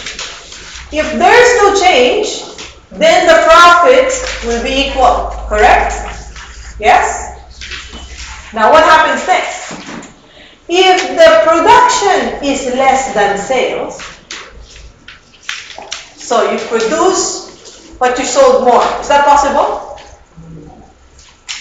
Are you sure? That's what happened in year 2. You sold more than your production. Is that possible? Yes. Why? Where was the other items come from? It came from the inventory. So what happened to the inventory if you sold the inventory? It's already out of the stock, which means your inventory will go down, correct? So if your inventory go down, who has a bigger profit? Marginal costing will have a bigger profit. You understand? Okay. Because the fixed cost of the previous year has been deducted today. So your absorption costing profit is lower. You understand? Now, if your production is more than your sales, which means you have to add the unsold items to the warehouse, correct? What happened to your inventory? Your inventory has increased, correct? Who has a high profit? Absorption cost. You understand? Now, what makes the difference? The difference, whatever amount is the difference in profits, is actually coming from, you know what it is? Is the OAR OAR per unit multiplied by the change in inventory. You remember the inventory can go up or down, correct? Alright, so the change in inventory. Alright?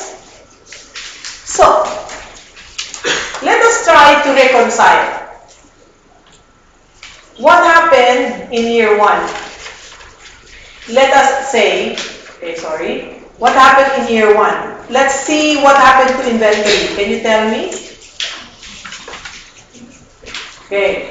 What happened to inventory in year 1? Did it go up or down? Production was more than the sales, correct? So the inventory went up? Up. By what? By 200, correct? How about in year 2? It went down. By how many? 200. Because production is less than the sales, correct? Okay, 200. So, if we are to reconcile, you remember what is the OAR per unit again? The OAR was $2, correct? Yes. Okay, so if we are to reconcile, okay, all right. So, year one. Okay, maybe I should write it the other side so you can see it in the when I send to you. Okay, let's reconcile, ladies and gentlemen. So this one is called. Okay. We are going to reconciliation of profits. Okay. So year one. Year one, what was the absorption costing profit? Can you tell me? In 2,500. Year two. 2,000. Oh. 1,500. Are you sure? Sorry. I'm so hungry I cannot read. Okay. Marginal costing profits. Year one. Okay. Year two. 1,500. Okay. What happened in year one again? In year one, increase, correct? Inventory increased. So which one should supposed to be higher? So here, AC is greater than, is that greater than? Yes. Greater than, is that correct? Yes. Is it greater? Yes, that's correct. By how much? 400. Means I have to deduct, correct? How did I get to 400? Let us see. Let's reconcile. What was the OAR? $2. How many units did they increase? 200. Ah, makes sense, correct? It's because of the OAR. It's because of the fixed overhead. Okay? Now, how about in year two? What happened to the inventory? Went down, correct? What is the rule? AC is less than MC. Is that correct? Yes, makes sense. What's the difference again? Why? In this case, also it went down by 200, correct? At $2. You understand? Now, by coincidence, the number of units changed is also 200 in the second year. It can be different, by the way, but in this example, by chance, it's the same 200 pieces. But it can be more than that or less than that. Is that it?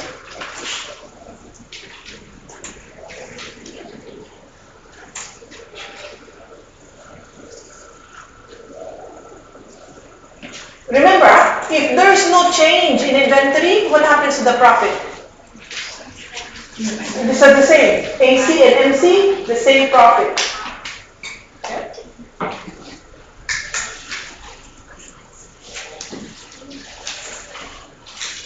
Any questions?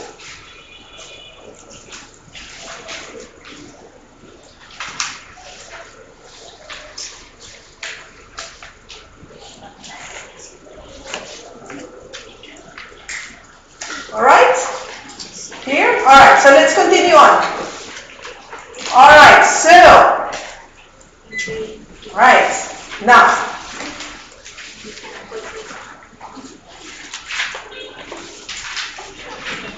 which one is better?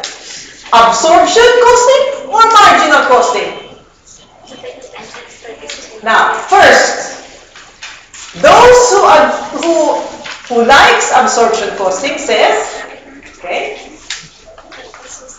all right, so if you do absorption costing, it doesn't matter if your product is seasonal. Do you understand what seasonal means?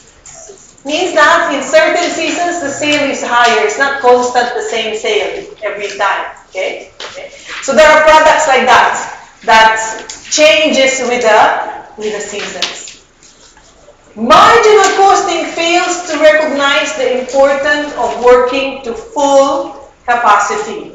Okay? In other words, the capacity means it involves your overhead. What is capacity? Capacity is how big did you rent a space? How many machines did you have available? You understand?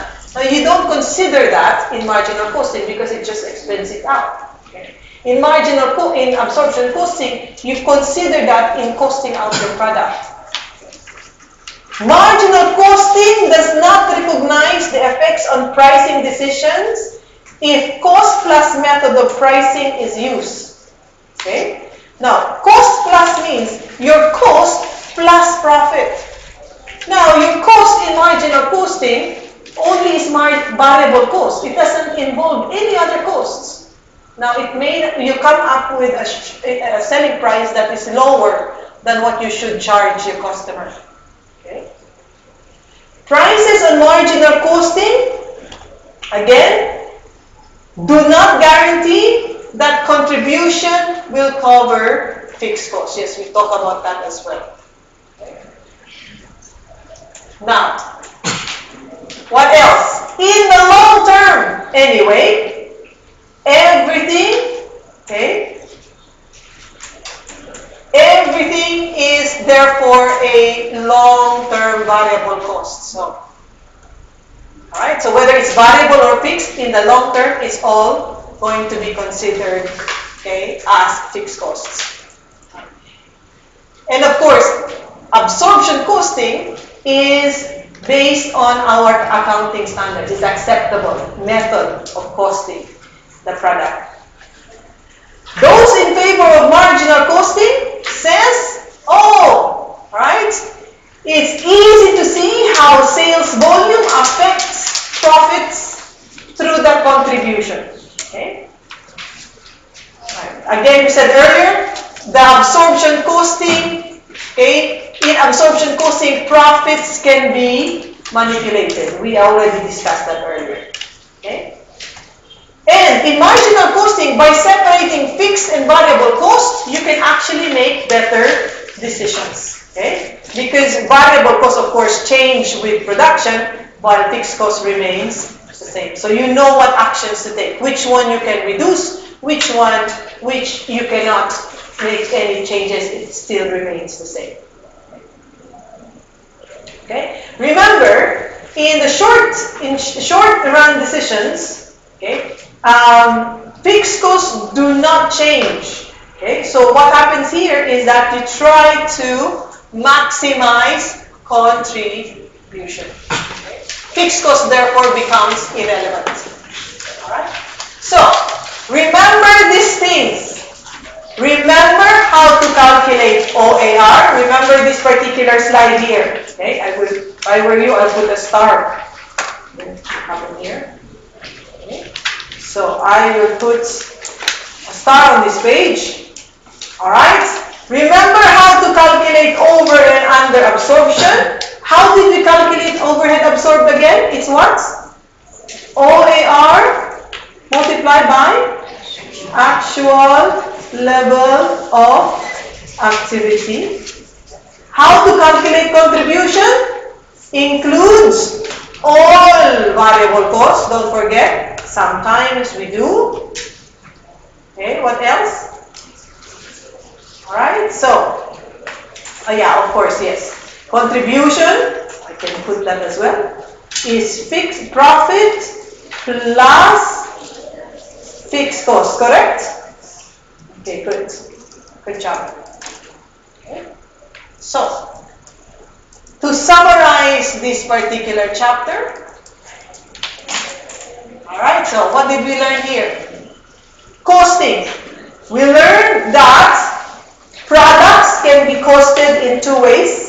You can either use absorption costing and marginal costing. The difference is that there's only one difference. Yes, absorption costing has the absorption of the fixed cost, correct? OAR, correct? This one only what? Only variable cost, right? Okay. Absorption costing, all right, includes absorption of overheads, and it has three stages, and this is how to calculate OAR. Okay. Marginal costing, remember, does not include fixed overhead. All right. Good. And we have the arguments who prefer to use absorption costing. They say we like absorption costing, and those who say we like marginal costing. But in summary here, absorption costing is how you prepare the financial statements that you submit, okay, for audit purposes, because that is complying with IFRS. Marginal costings are used internally for decision-making purposes. All right? Good. Any questions on this particular chapter?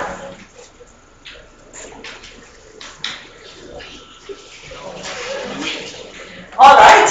Now, there's one more costing method. Activity-based costing. Do you remember that? A, B, C. Okay, here. This is in the next handout. A, B, C. Activity-based costing.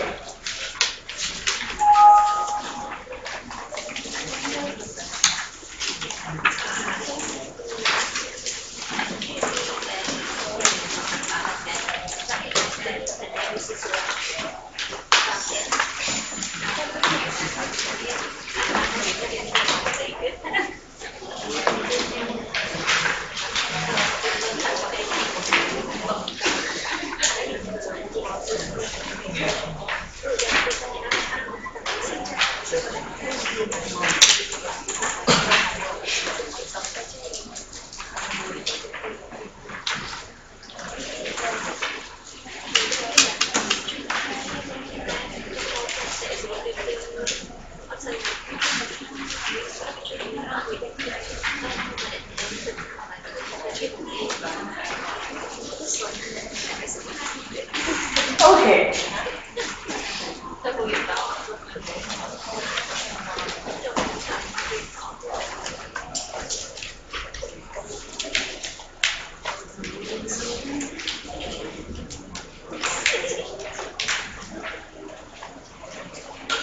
All right. Now, let me explain to you something.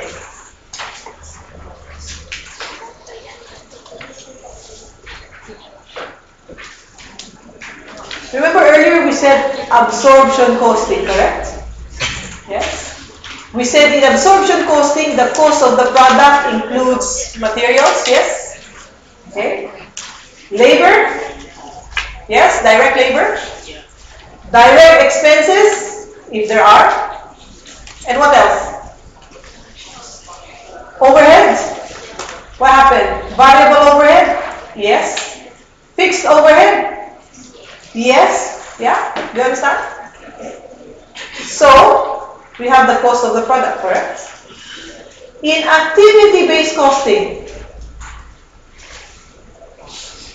agreed? Yes? Yes? Yes? Yes? So what's the difference? Because remember, marginal costing is somewhere here. Cost of product? Yes? Yes? Yes? Yes? No. Huh? You see, marginal costing is different, correct? No. It's the same. Where is the difference between absorption costing and activity-based costing? The difference is on how you calculate the what?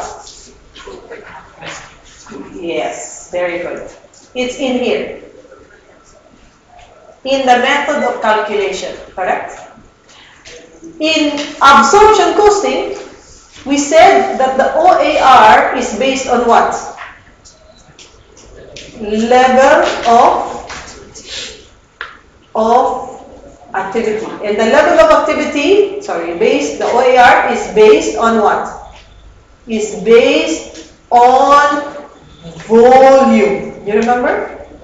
Number of units, number of hours, correct? In ABC, it's based on, OAR is based on consumption of activity. In other words, if a product goes through many activities, then it all absorbs more of the overheads. Okay? Now, what are activities? Activities can be management of inventory, purchasing of items. Then it has what? Then it has production runs. Okay? So, if there are activities, a lot of activities to make the production happen, in activity-based costing, the product that goes through a lot of activities must absorb majority of the expenses. Okay? Majority of the overhead. You understand?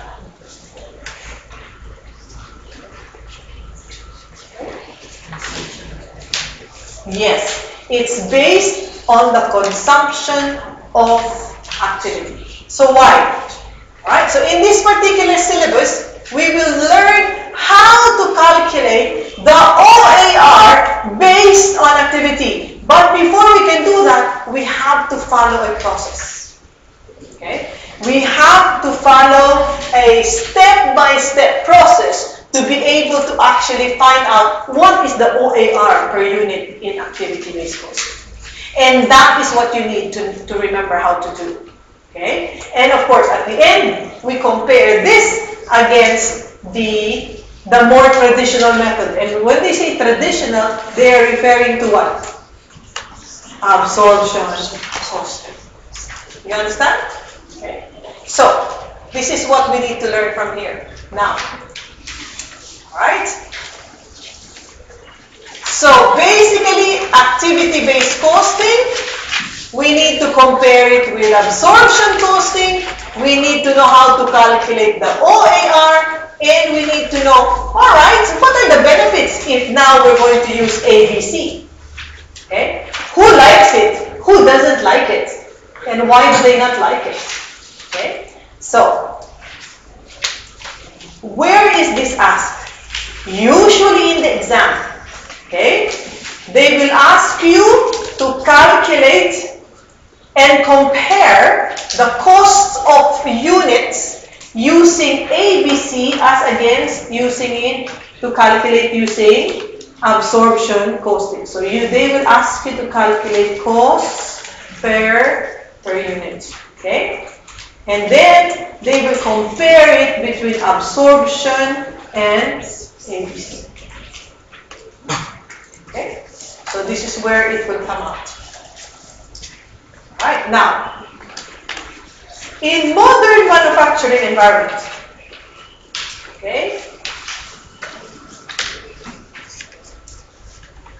a lot of activities are not affected by volume, but instead it's affected by the complexity of the product.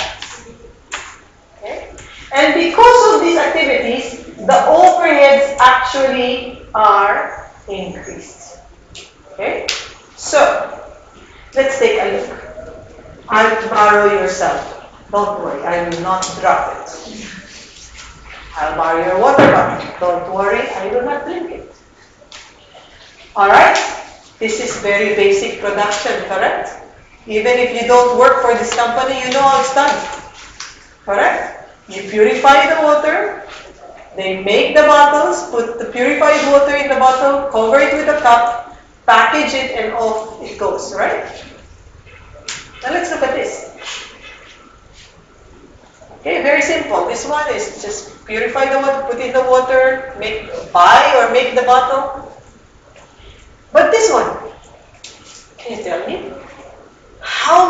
activities that go into making this? First, every component has to be manufactured, correct? If not bought. But then they will have to assemble it, correct? Then they will have to test it. And the testing is of different kinds, right? Okay. Then they have to install the battery. Then they have to, so many activities. Do you understand? It's not the volume, but the activities take up just the quality control alone. There are many quality control for this, right? So it's very simple quality control. Just test making sure that the water is clean. Here, what test do you think happens on this? Yes? First, they will have a point that a million times. There's a machine. They put it in the machine, correct? They mimic how many times you're going to see if the glass withstand that. Imagine every day, how many times do you do this? The other side. You understand? Okay, so they test that. Then they test this. You understand? And they shake so many times, right? They put it in the machine. So then that's another activity, right? Because that activity has costs. You have the cost of the machine, the cost of the electricity that shakes it, the cost of the testing, whatever they do with it, right? That's another testing. Then they have a test as well that they drop it, correct? Don't worry, I'm not going to drop it. Okay? You understand? You take it as a drop test, right? They see if how much it withstands. So many activities, this product. This is why it says, in modern technology, because of the complexity of the product, the activities are numerous. And if the activities are actually many, then what happens to cost, do you think? Ooh, the more tests, the more cost, right? Talk about packaging. Have you opened one of these? The box? Ooh. By the time you see the box, is inside the box, yes, correct? And inside the box of the box is the plastic of the box of the, you understand? And there's many things. Just the charger, right? Charger is the charger is coiled and is wrapped in a plastic and inside another plastic before it goes into the box. Imagine the number of activities that goes into the process. Because it's not one person doing it. Because first, there's the production line that you put it in the box. Then it moves to the next department to put it in another thing. Correct? You understand now what I'm saying? Alright, so there are many activities. And the more activities, the higher the costs. Okay? The question is, for the products they make into this manufacturing process. At one point, they make this product. In the same environment, they make another product. You understand? They just change how the configuration of the machine. Right? So it's a little bit a complex kind of product they make. But this one, very simple. You don't even change the molds. It's the same thing running. Day in, day out. Correct? But here, a lot of changes. You have to change the mold. You have to change the configuration of the machine that makes it. If it's, for example, let's try the testing, correct? The testing that tests the shaking, etc. Now, if it was the iPhone, I can't follow the number XS Max, I can't remember. But it comes in different sizes, correct? So before you can actually test the next size of the product, you have to do the changing of the machine. You know what I mean? Okay? So, many complex services. Okay? The more services, the higher the cost. So what happens here? Alright? In absorption costing, if we use absorption costing in that iPhone, means the overhead will be based on which item is produced more. Okay, let me go back to my water. Anyway, the water and the iPhone. Which one do you think is produced more in a single day? Of course, the water, correct? Okay? The water. So what happens? If I use absorption costing here, it's okay because it's, right? Okay? Now if I use absorption costing in there, but really it's a fuel, but you see it goes through many products. But what will happen? Because only a fuel, what happened there? Okay? Yeah, more. Okay, you understand? So it will, overheads, it says that overheads are only related to production. Now yes, here, yes, agree. Because electricity will increase because you produce more, correct? But electricity is increased, is it because you produce more or you have to do many services? Many activity. It doesn't make sense, correct? So I cannot use absorption costing in that product. Okay? Okay, when production was a narrow range of products, overheads were small. Yes.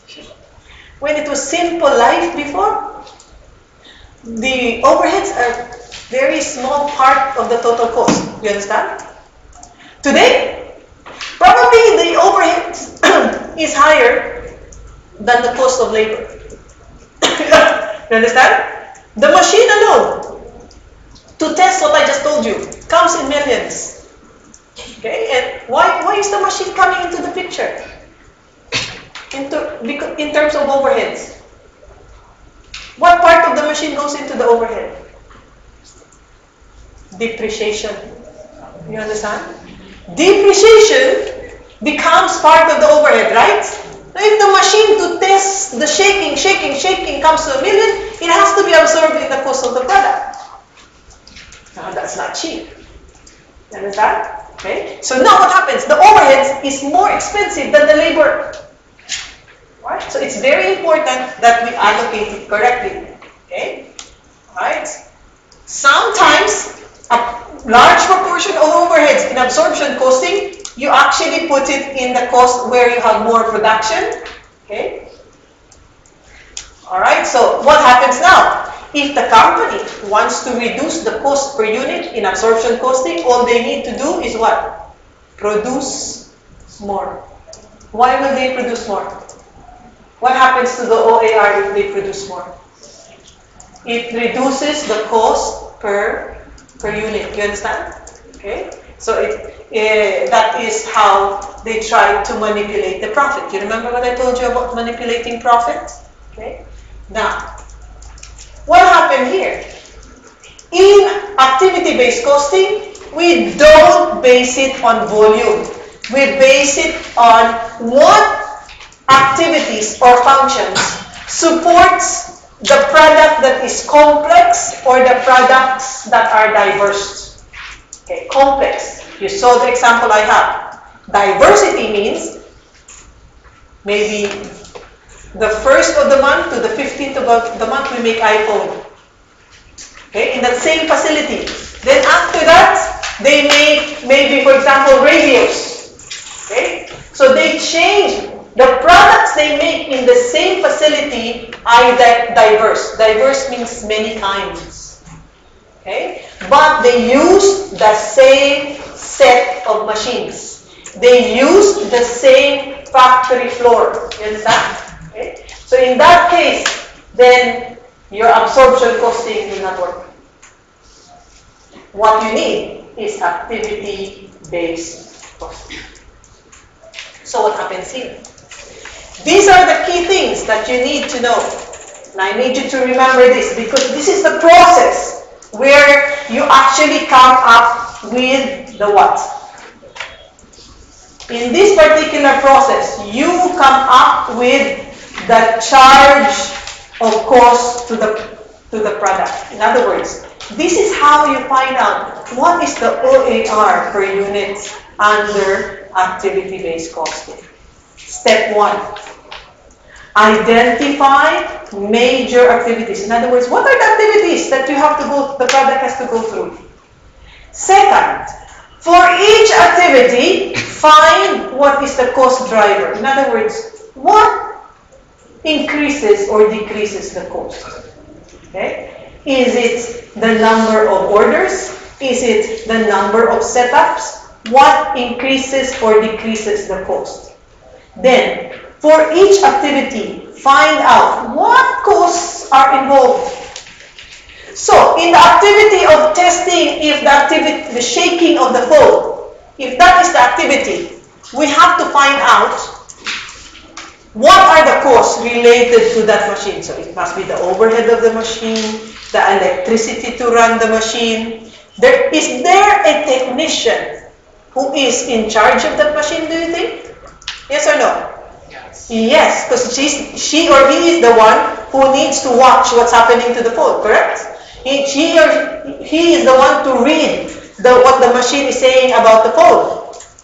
Okay? So, is that person for free? Works for free? So you have salary cost. So that's what I mean by cost pool. That activity has many costs involved. So you put all the costs together. Okay, so now what happens? I know the driver, I know the activity, I know the cost pool. So now I need to know, what is the cost per cost driver? What do you think I should do? I take the costs divided by the total number of cost drivers. Do you understand? So it will give me how I can charge that activity to the product. So if the product says it uses 2 hours of that machine and the driver is by hour, so you have to multiply whatever is the cost per cost driver by 2 hours. Okay? Understood? Alright. So you'll probably be able to find out. Okay, so I will repeat again. Okay? Number 1, group the overheads into activities. That's what I said. Identify major activities. Okay? Then after that, identify the cost pools as well per activity. Then, okay, identify the factors that drives the cost. In other words, we call it cost driver. Okay? Means what increases or decreases the cost. Then calculate, what did I say? Cost per unit of the cost driver. Cost per cost driver. Okay? So in other words, you take number 1 divided by number 2. Correct? Agree? Next. Then, you then absorb the cost into the cost of the product based on how many cost drivers the product use. You understand? Okay? Alright, so, for example, okay, if these are the activities I identified. To make a product, I need to pay a salary of the supervisor. I need to oil the machine and repair the machine. And I have to set up the machine for production. Okay? So these are the activities and there are costs involved. Now, what are the drivers? The drivers are to be able to, the number of setups, okay? The more setups, the higher the setup costs. Agree? Okay. The more you use the machine, the more oil you have to do. The more repairs you have to do because they use the machine more. Agree? Okay.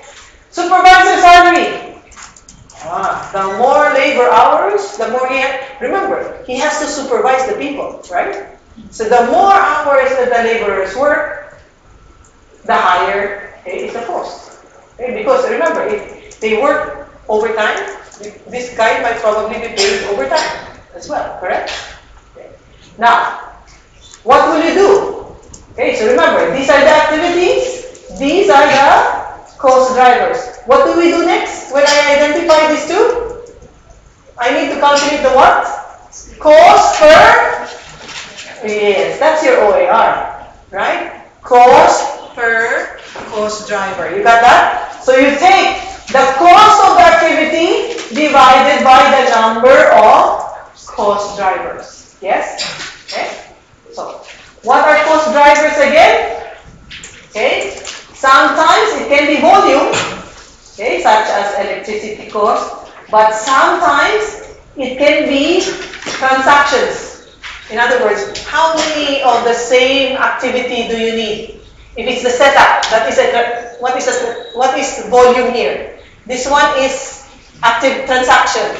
This one is volume. This one is volume. Do you understand? Okay. So this one is transactions. How many setups do you make? Okay. So support departments such as this setup, then your cost driver is transactions.